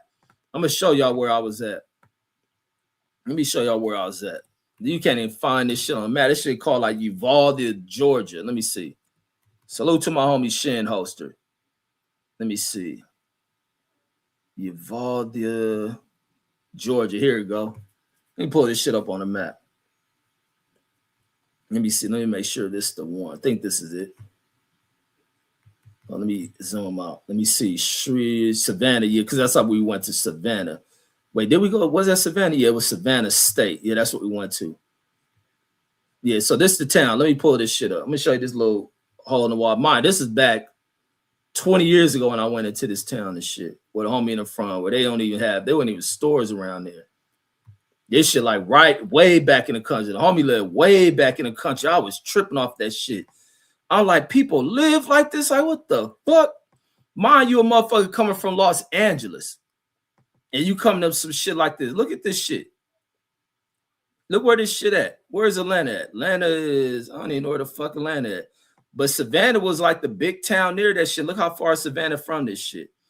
Where's the market? So each in this legend here, each about this is 20 miles. So about 16 miles 70 miles from there is Savannah. So let me keep zooming into this shit. Let me show you this country ass town. So you got some other little country town, Tallahassee. Is that part of Florida? Let me see. Wait, where's Florida at? Hold on. No, Florida way down. So that's just Tallahassee, Georgia. Atlanta way up there. So let me see. This is where the homie town at. Look at that shit. It's still a little rinky dink ass town. I mean, look at this shit. Look at all this field shit. You don't even see buildings in this motherfucker. And even what is this? 2026. The shit they hold up on here is some top-notch store. They only got a Dollar General in this motherfucker. Some look like a truck company. What is this? Oh, ambulance company. This is a food mart. Let me click in that shit. This they store, it looked like. That shit wasn't there when I went there. But look what's around this shit. It ain't shit around this shit. Look at this town.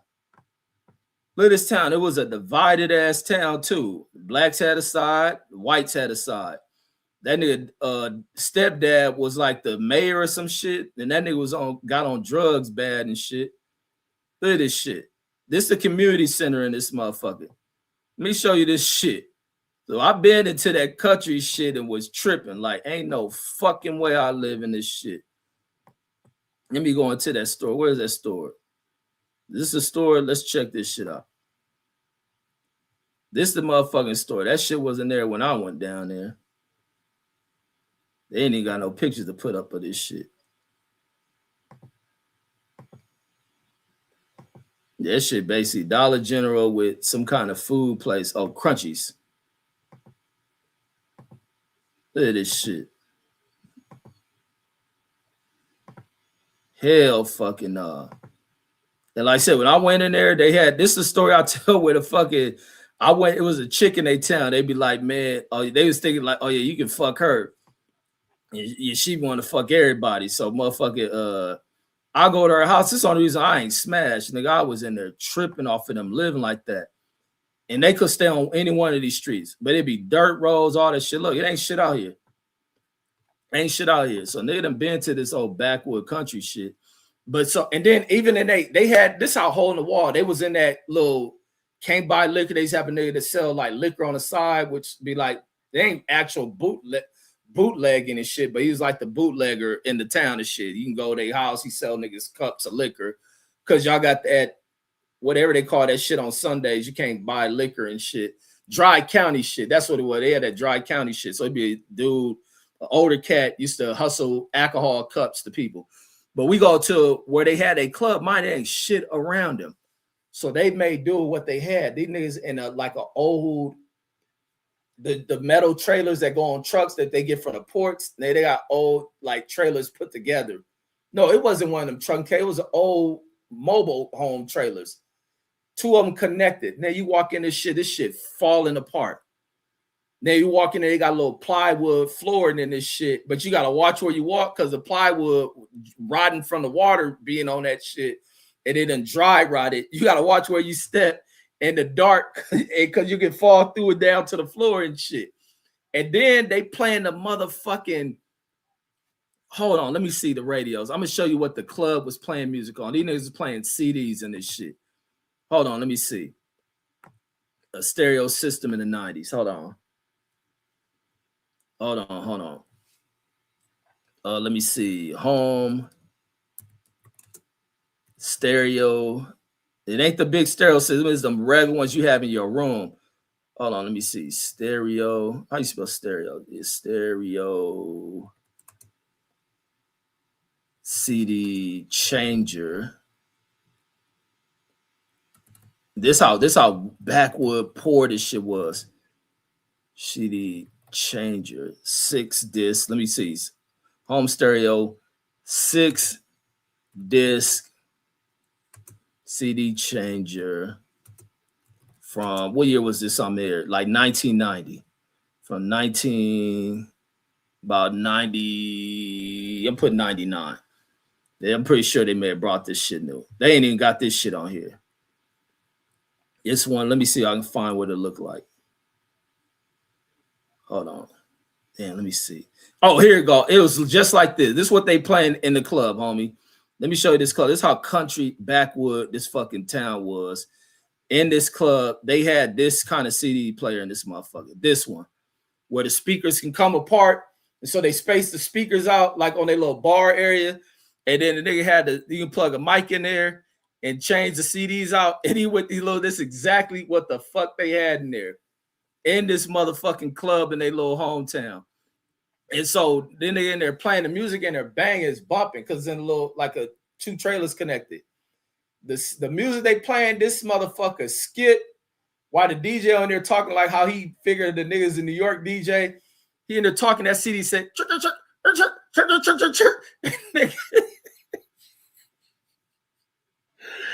that nigga walked over to that radio. He walked to that radio and hit the eject button on that motherfucker. It got the wipe of the CD. Boy, I'm an LA nigga, so I'm looking at this shit on some judgmental shit. Them country niggas like, they don't give a fuck. Then them niggas in there selling pickle pig feet in this motherfucker. I said, boy, you country motherfuckers is crazy, homie. But they was living like they made do, but they so poor, but just living in that shit. Moving on. But when I go to the girl house, they was trying to hook me up with mine. This chick, she was pretty. This chick had done, she was missing a tooth. This chick, like, she, or was it Chip? It was either Chip or she was missing a tooth like Krishan. She like Krishan Rock. But still pretty as a motherfucker.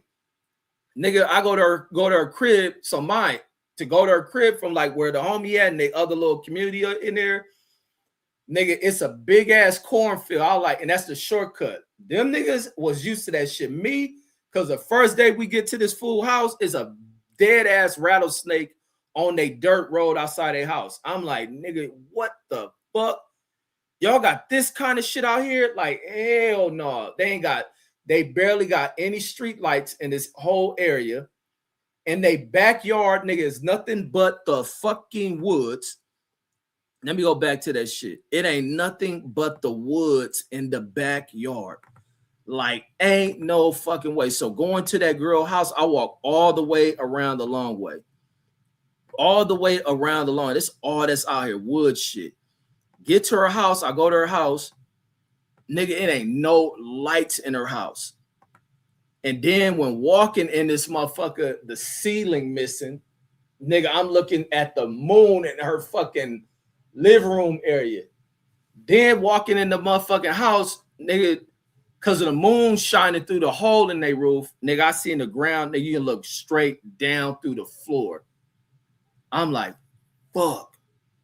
I'm like, they living fucked up out here. And then I'm like, because this is the other thing, like when you're dealing with them people from them country towns and shit, you go to the South and they know you from LA and all that shit.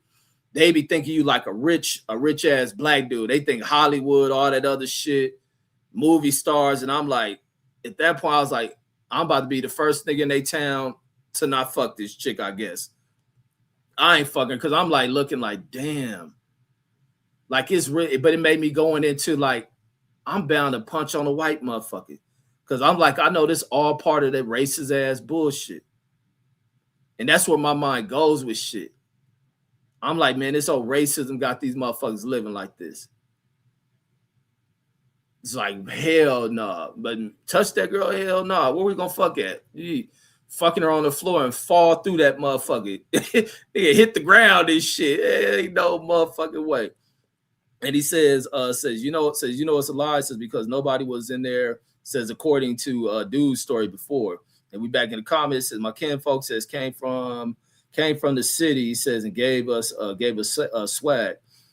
Yeah, city folks is different. That's why I be saying like I coin that shit being comical and shit, but it's true. I'm a West Coast black. Some of y'all Southern blacks, you got Midwest black, East Coast blacks. This is our country. But something like with blacks, we so unique and shit that we speak different. We change our language difference. The internet has been so special now that it's connected us. And now we pick up so much shit from each other without having to actually travel to these places. We become so connected and understanding because we've been so different and strange to each other, like a motherfucker.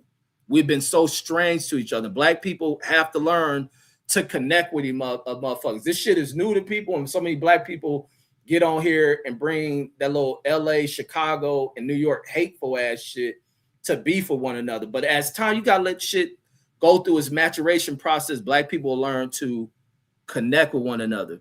But stories of the past have to be taught. And even looking into this shit with Emmett Till. And then Mark Summers says 25 years ago, says it was a long time ago. So 70 years is a long, says long ago, says they were smoking in bars, says in restaurants 25 years ago, says now there's something, says now that's something so foreign to us. Mark Summers is just a lost ass delusional white dude because he comes from a white flight family. He has no real connection and understanding to anything. And then Philip A says you said it right. Says it's another world. Says for small jury petite. And then in the Midtown says interesting topic. Reg, yes indeed. Philip A says foreign to you. Mark says not to me. Says I chop fucking cotton. Says a young man. Says shit ain't long enough. Says ain't long enough ago. Says Trump dad. Says Trump drag hung out with these type of bigots too. Absolutely. Absolutely. Absolutely. And they'll congregate, meet, set up community to have a continuation of his mindset. And now with older white people kind of trying to spread this shit to younger white folks, whether it's the white folks that gravitate towards it, usually the white folks who don't get laid. Those are ones that gravitate towards. Philip A says my white homie says, ask me how we survive living, says living where I'm from, says as a kid. I wish you put where the fuck you from. Says, and he proceeded to apologize, says, but like I told him, he wasn't racist to us, says, so he didn't need to apologize. And then Matthew to Mark Summers says, shut the fuck up. Yeah, Mark Summers is an immigrant. He gotta be treated like an immigrant. That's why I always highlight that shit. Philip A says he had moved away from our hometown, says, and I guess he thought back on how fucked up stuff was in comparison to where he was raised. His family says where he raised his family at today.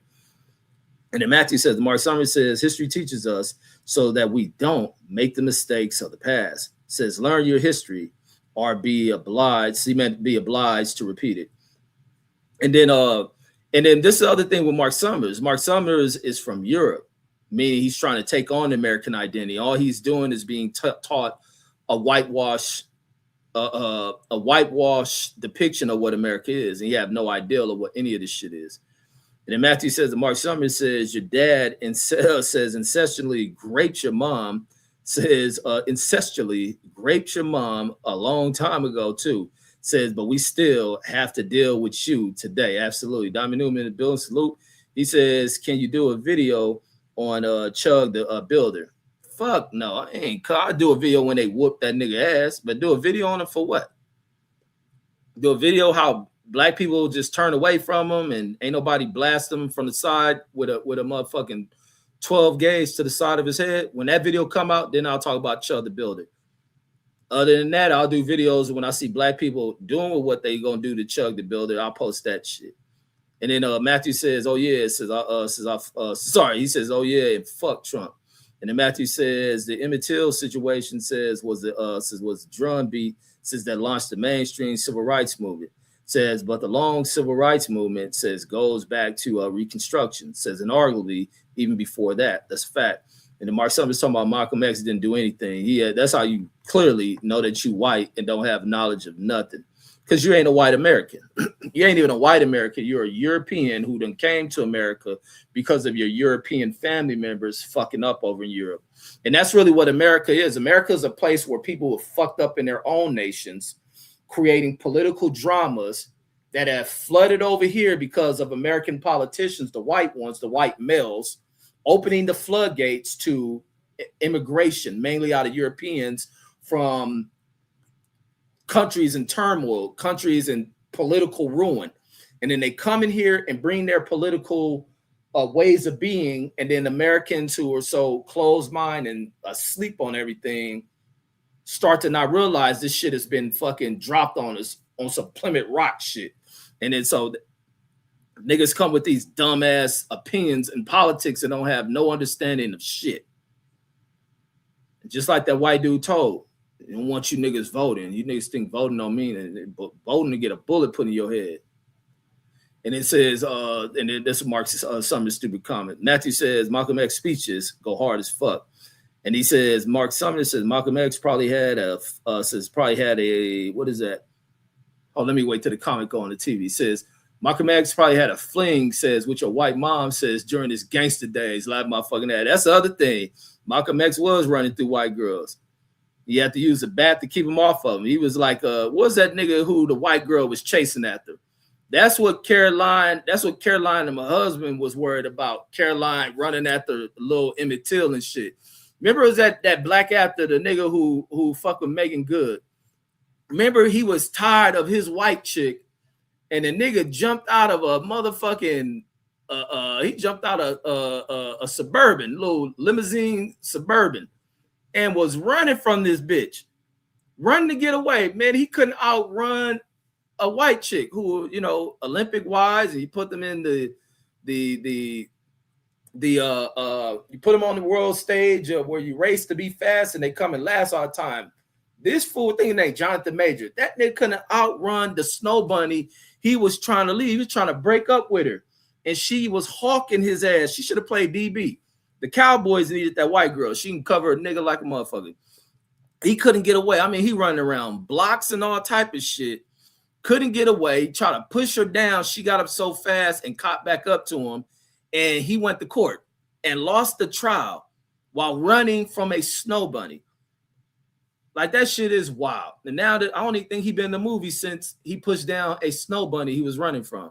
We need to get this dude back in movies, man. And I'm about to, you know, speak this shit in the universe. Get Jonathan Majors back in the movies and shit. And you stay away from slave movies. You don't put in, you know, running from the white girl. That's should be the name of this movie. Do some black exploitation shit. We need black exploitations back. They running from a white girl and got found guilty. And they said, Mark Summers says they go hard. Says they go hard. Laugh out loud. They go hard as fuck.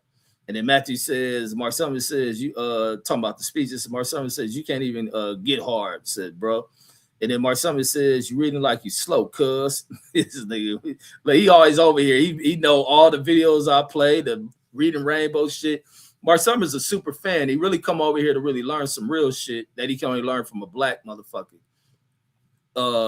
And then Mark Summers says Reggie lived his whole life, says like he was a civil rights activist, says, but really just a low intelligence bum. Laugh out loud. That would make me your father, and I'm not. And then Matthew says, Mark Summers says, the only thing slow around here is your history comprehension. Says, get back on the short bus. Absolutely. And they used to slow intelligence because in the world of his fucking upbringing, his dad was dumb. And then Matthew says, I mean, just because I've maybe boned a couple of white women don't mean it was your mother. And that nigga Matthew says, Mark Summers says, mom rode the short bus. Says and was a window licker. Says that's why he's slow.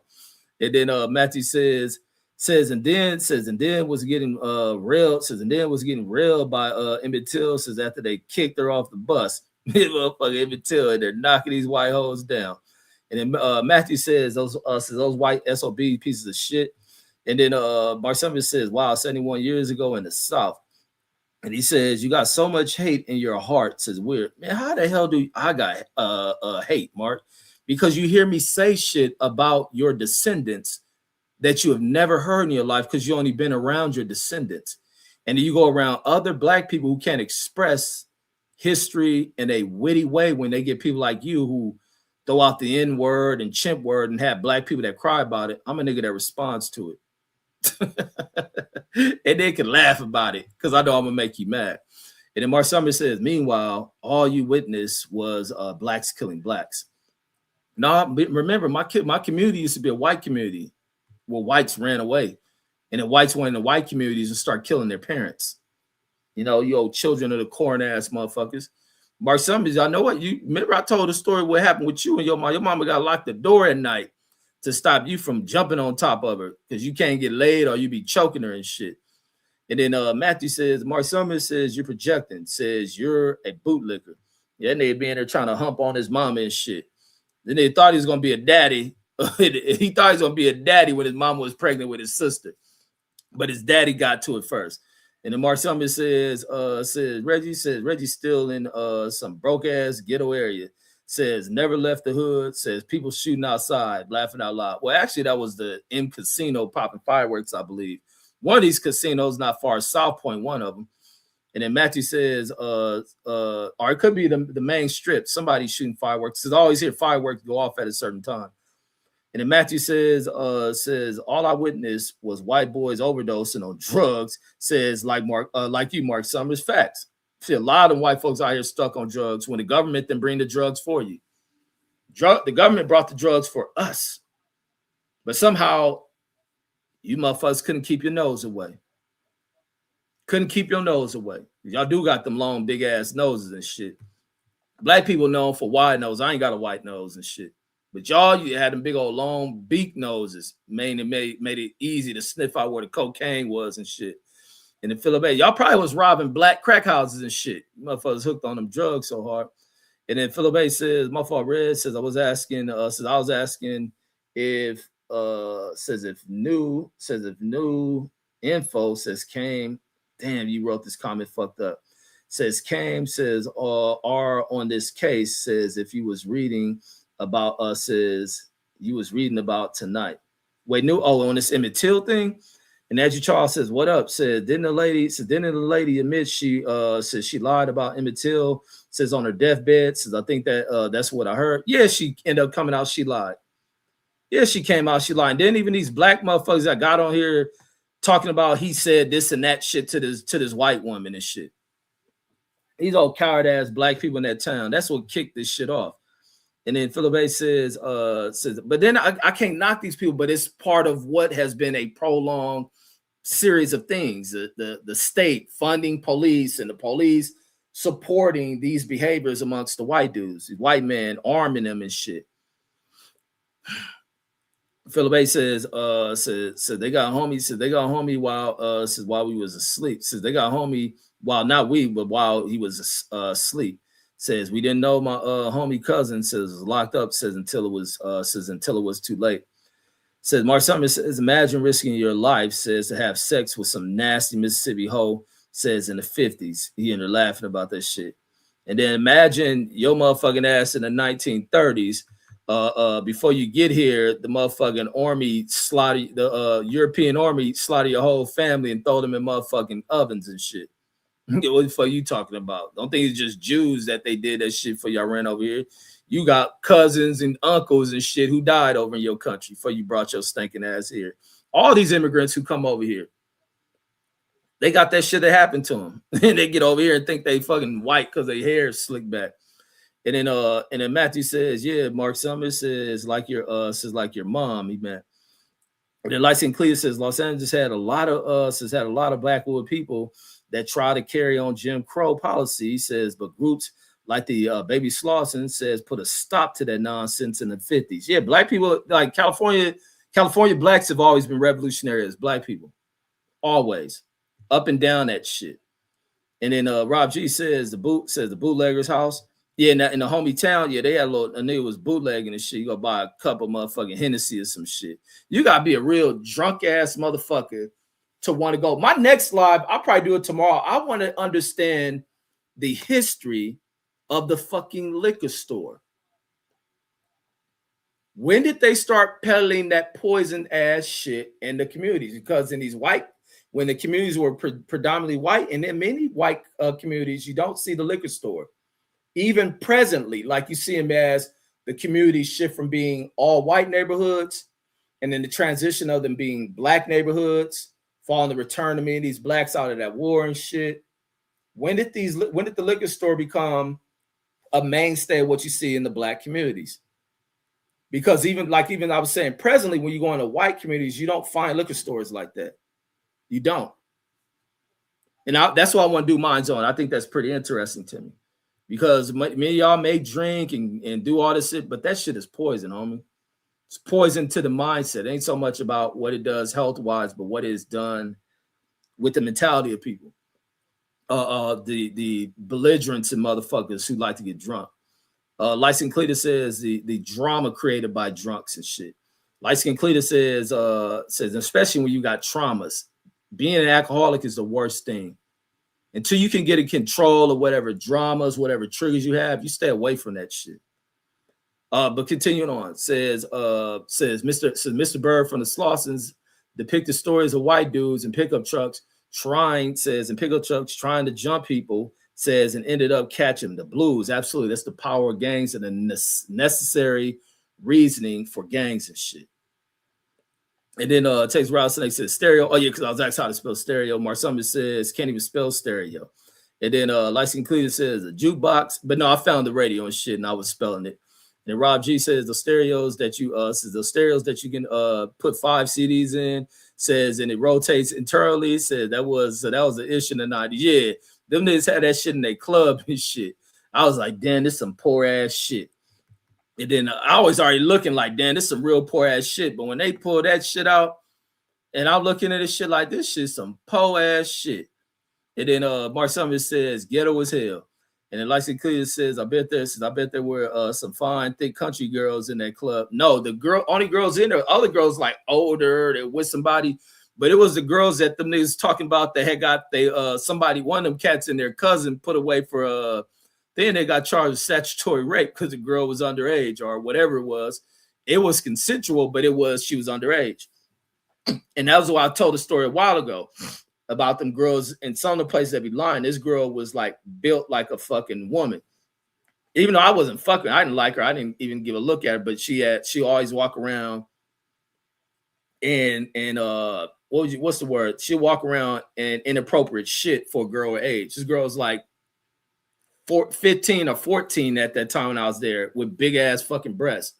Big breasts. She thick as hell, wearing little booty ass shorts, tops that are too small for her, and her parents let her out. So you know your daughter is sexually active as fuck, and you still let her walk out around like this.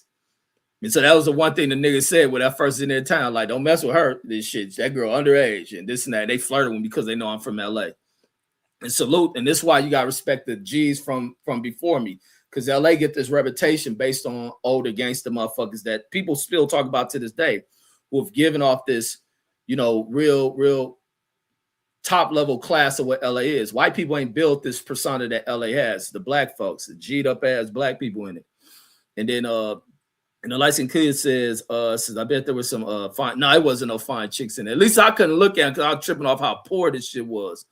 And then Mark Summers is talking about ill. And then he says, Matthew says, Mark Summers is a white trailer park trailer trash as hell. And the Midtown says, only pretty girls I ever seen missing the tooth is Krishan. Yeah, no, this chick was fine. This chick was real pretty and shit. I don't know if she lost her teeth from fighting or whatever the fuck she did. And because how poor they town is, the show wasn't no medical benefits or dental. She probably hit herself, her mouth on something. You know, more country girls, be running around barefoot. They do all type of crazy shit. And she probably could have hit something young age, lost that tooth. Midtown said, what the fuck? Says dog. Said dog, what city was that in? Says with the house with the hole in it. Oh, that was Uvalde, Georgia.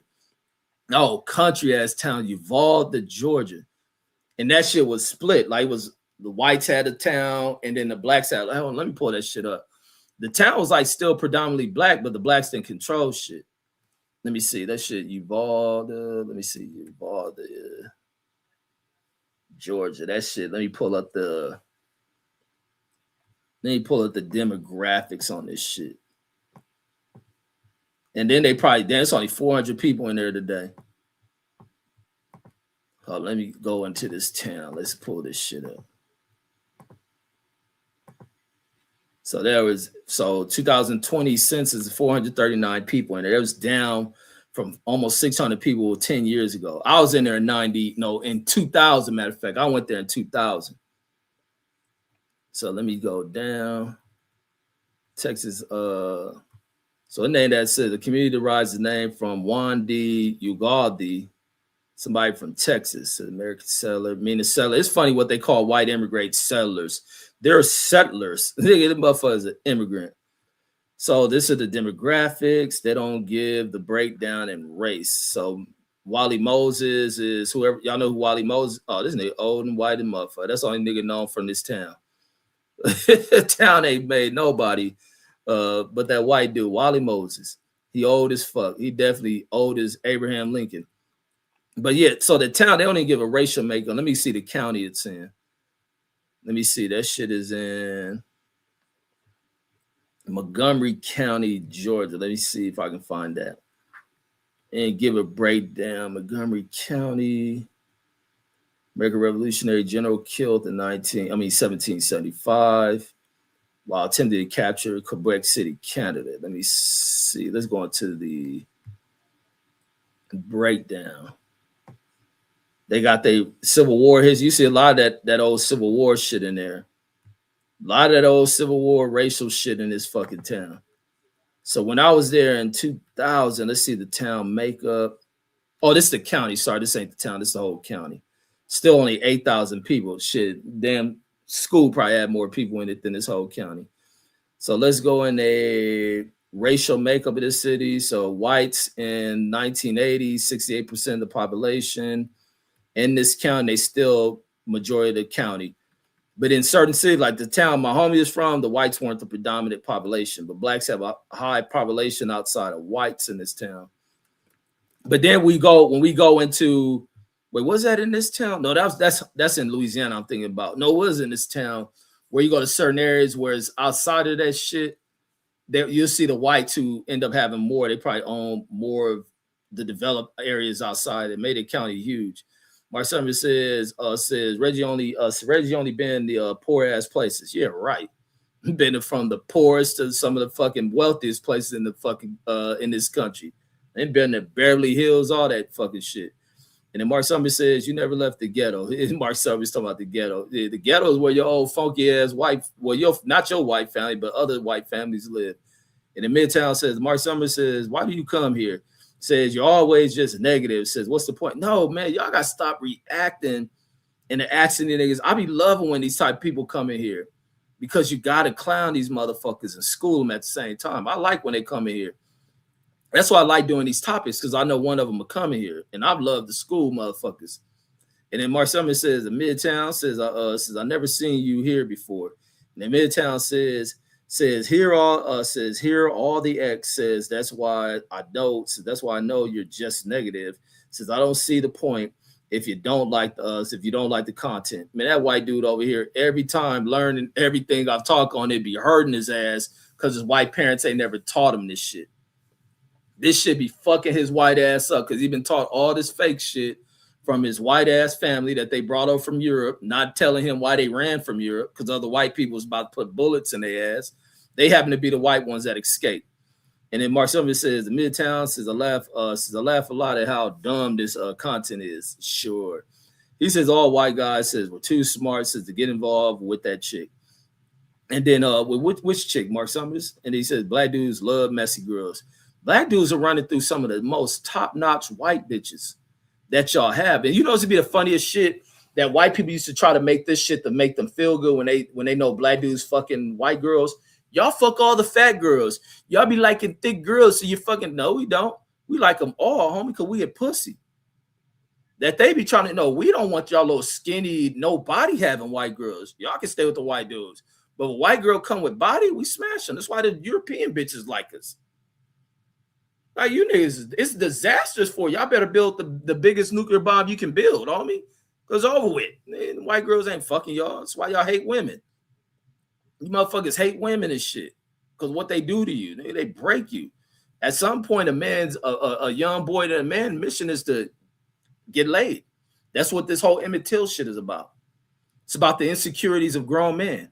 These are grown dudes who don't have cars to impress women, so therefore they ain't getting no pussy. He's stuck with this old European Irish girl. I mean, come on. List goes on and on. Y'all can't get laid. Y'all women don't want to lay y'all. Y'all do all type of shit to mind fuck them and it don't work until they get fucked by us. Then they be chasing us like we Jonathan Major and shit. And then Mark Summers says, like you and a girl with no tooth. And that chick look better than any white girl you been with. And then pretty sure she got a fake tooth by now. And then I be wishing I knew what happened to them people in that town. I wish I seen the people in that town and shit, man. And then Matthew says, Mark Summers says, and yet You're in here listening to this dumb content. Man, you can't make this shit up. Like you said, you gotta, that's why I be loving to educate white folks. Because some white folks, Mark Summers being an example, is truth and why you gotta educate them. They dumb. Listen to this president. They dumb. You listen to ones who want to tell history. They're dumb. They don't know what they be talking about. And then Matthew says, make that make sense. And then Mark Summers says, if you're here to learn something, says to learn something, says, then you're a complete idiot. Laugh out loud.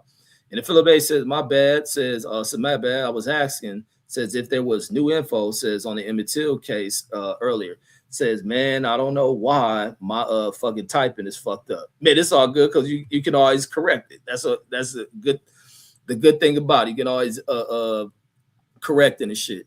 But no more information. The information is what's put out. Like, these people lied. The people did that shit. The bitch lied. And maybe the whistling shit is true. And then you get all these other black niggas who don't know how to shut their mouth up. They love to go back, running around telling shit. Oh, he fucked this white woman. Everybody's spreading it.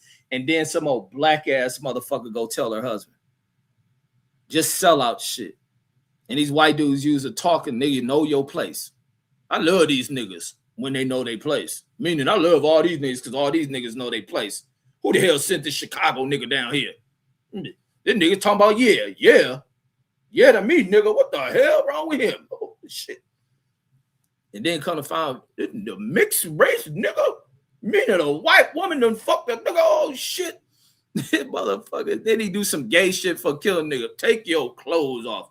I gotta see if it's true. The little 14-year-old nigga dropped some shit out his pants. This white dude lost his mind. He had to go. He probably went back there and slapped the fuck out of Caroline. Like, I know this bitch, this dirty bitch done fuck this little nigga.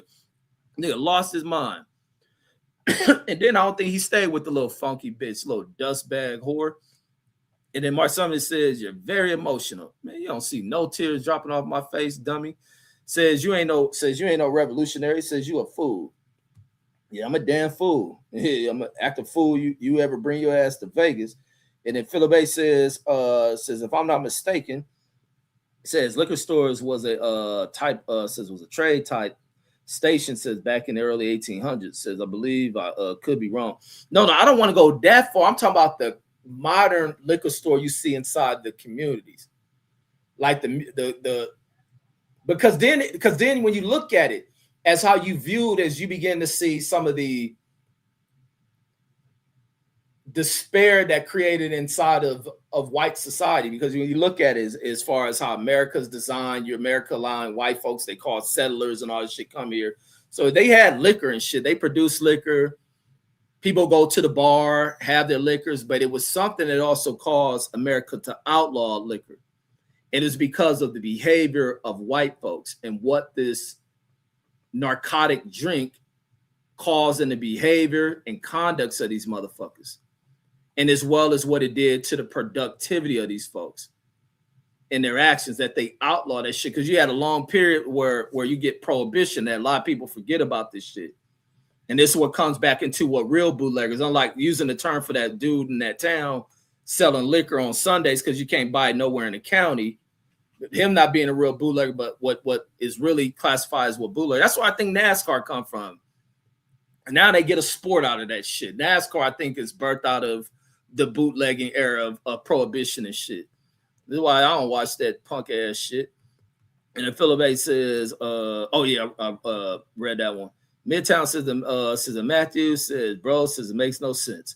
And then Matthew says, Mark Summers says, I think you're just a lonely incel troll, says that needs attention because your mom was too busy cheating on your dad, says to pay attention to you. Says now you're in here. Yeah, that motherfucker, boy, the families that some of the white kids that Mark Summers come from, it be some fucked up foul shit going on in that motherfucker.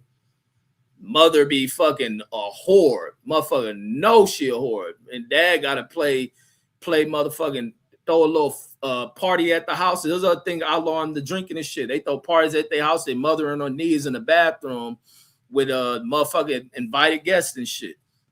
And the motherfuckers can't get that whore up out of them. And then Matthew says Midtown 100.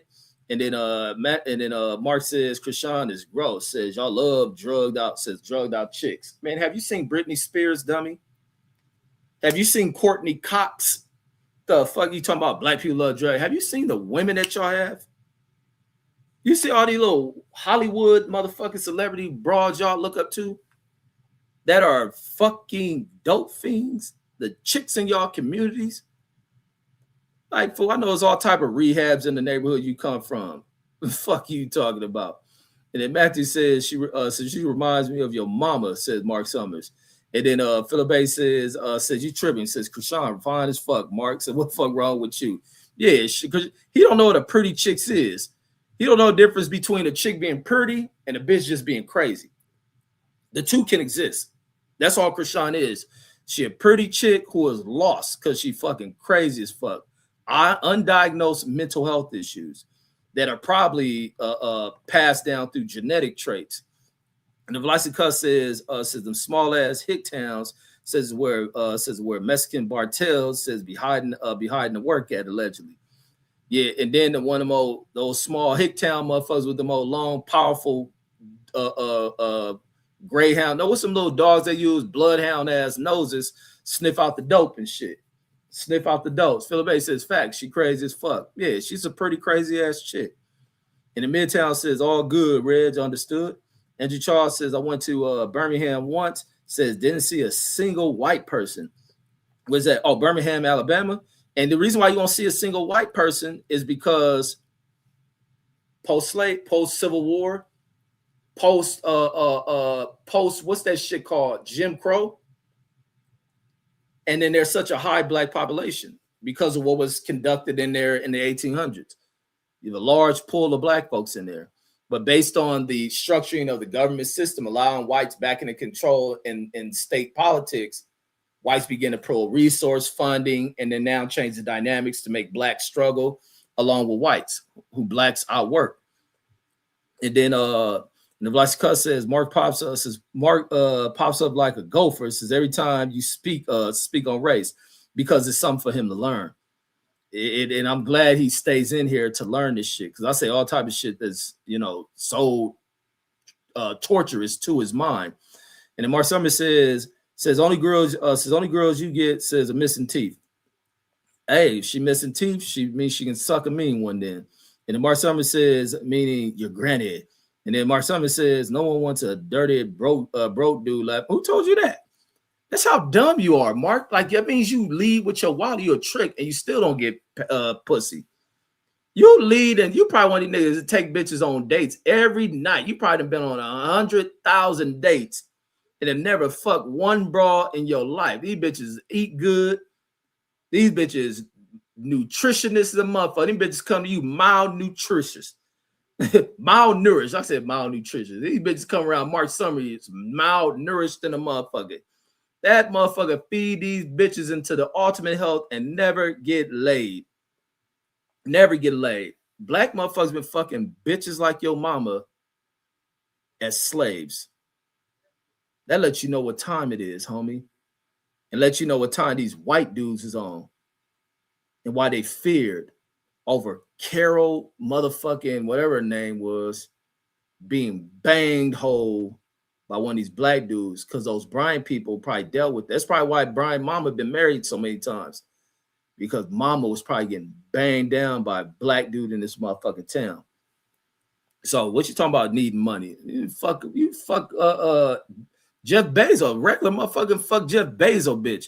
That bitch ain't nothing but a regular bitch using a trick ass dude's money. The Amazon trick. You see the way this bitch was in the face of Leonardo DiCaprio. You a motherfucking regular ass dude. You put yourself together right. You dress well. Mark Summers don't know nothing about the game. You old backwood motherfucker. You can't learn nothing about game and how to get women from a fucking backwood motherfucker. And a motherfucker from the suburbs. A corporate-minded, want to wear suits, dressed motherfucker. You can't learn game from none of the motherfuckers. The game comes from real-ass everyday people who actually talk and mess with various caliber of chicks. Mark Summers can't say shit about what it is, talking about chicks, talking about broke dudes. A woman doesn't want a broke dude. You stupid as fuck. You know how many dudes with unemployed dudes is fucking bitches? You crazy as fuck. And he says delusional as hell. These suck-ass niggas, white bitches be out here on some old hoe shit because they get lead with tricks like this fool. Midtown says 100% the velocity cuts. And then Mark Summers says, and they're laughing at Velocity Cuts. Mark Summers says, says, that's all the time, says from racism, Reggie. No, ain't no racism from me. I just say that shit that your parents need to teach you, and that shit that hurt your feelings. That racism, the history of racism is what I teach. Velocity Cuts in a roller. Mark Summers says, does Reggie really love black people? Says, or does he just hate white people? Who said I hate white people? Like, that's why I don't get with Mark Summers, where he people like him think that I be racist towards white people. I don't. You hear me in here exclusively talking about racist ass bigots, and it makes me racist. I love that shit. That just lets me know of how confused people are with the status quo, what they, of what, they benefit in these type of standards in the way in which people think. Like, absolutely won't exist here. And then Mark Summers says, then what time? I want to go to Panda Express, man. Let me get off of here in a minute. Mark Summers says, no, says, this an angry, bitter dude. Man, you ain't hear no bitter shit from me. I hear you crying in the chat with your fingers. Nigga, fingers in there tearing up. Mark Summers says, that's your mom, Reggie. Says, not mine. Says, how the fuck is she pretty? Says, hell no. Says, facts. Says, she crazy as fuck. This fool don't know nothing about a pretty chick. He looking at his mama every day. And she looked like Queen Elizabeth. And the Velocity Cuts says, Amy Winehouse. Facts. I forgot about Amy Winehouse, old drug-headed ass. Lindsay Lohan says, we're beaming up to Scotty. Says on the regular, Ronald Reagan daughter. They niggas forget about that shit. Ronald Reagan daughter, crackhead. Like, the fuck this nigga talking about? Nigga dad in here pushing drugs and mama in here talking to say no to drugs. And they old bitch-ass daughter in there in every crack house in motherfucking California. Philip A says, AKA says, Sugar Daddy Mark. Motherfucker leading like a hoe. Nigga on food stamps and all that shit. Because he ain't got money to feed himself. He nourished a malnutritious bitch. And then he says, main event about to start. Oh, let me get off of here then. Mark Summers says nobody going out with your broke ass says with the same old white t-shirt. Man, I rock white t-shirts every day. Put on weight. Bitches still love me. Unlike you, chicks probably wouldn't even talk to you. You'd say hi to bitch. She filed charges against you. Bitch, call the police on your ass. Fucking, you looking over at him is motherfucking assault. Your motherfucking ass looking at a motherfucking chick, a white chick at that, with your white ass, she filed sexual assault charges. Like, he just looked at me in such a creepy way. He's a creep. He's a creep, and I just want to file charges on him. That's how the bitches do your ass. The UFC is in such a rut. Sean Strickland is a star over it. Sean Strickland lost as much as Israel Adesanya ass and shit. And that Hazamet Chek, whatever that motherfucking name, fighting night, that nigga ain't got opportunity at shit. Matter of fact, he had a fight against who fought that fool on last minute. He ended up going tooth and nails with him. And then Mark Summers says, you're not fooling anyone, so laugh my ass off. Matthew in there saying late. And he says, my comment got shadow banned. Philip A says, also, Mark says, you the one trying to deflect, says, for these bigots, says, that killed a child. Yeah, he come here one to think he going to distract me from my topics. Never in life. And Rob G says, main event about to start, says, UFC White House fight is tonight. No. That's on, I don't need, nobody even know that shit. Nobody going to watch that bullshit at the White House. And then it says, no, the Velocity Cut says, people die every day. It says it was 71 years ago, Philip H. And then Kamat versus Strickland. And he says, in Mississippi, he says, I've never been there. And then them white folks that hang your white ass. They be like, you look like old city slicker. That's how backwood white folks is. They hang Mark Summers' white ass. You look like old silly slicking white boy. Don't you come down here, you old tree hugging white motherfucker. Matter of fact, beat this motherfucker up. They have beat Mark Summers' whole ass up. He go down there. He said, don't care to ever go. Yeah, you know not to go. You know your place. Well, you thinking the shit about black folks, white folks down there beat your whole ass up.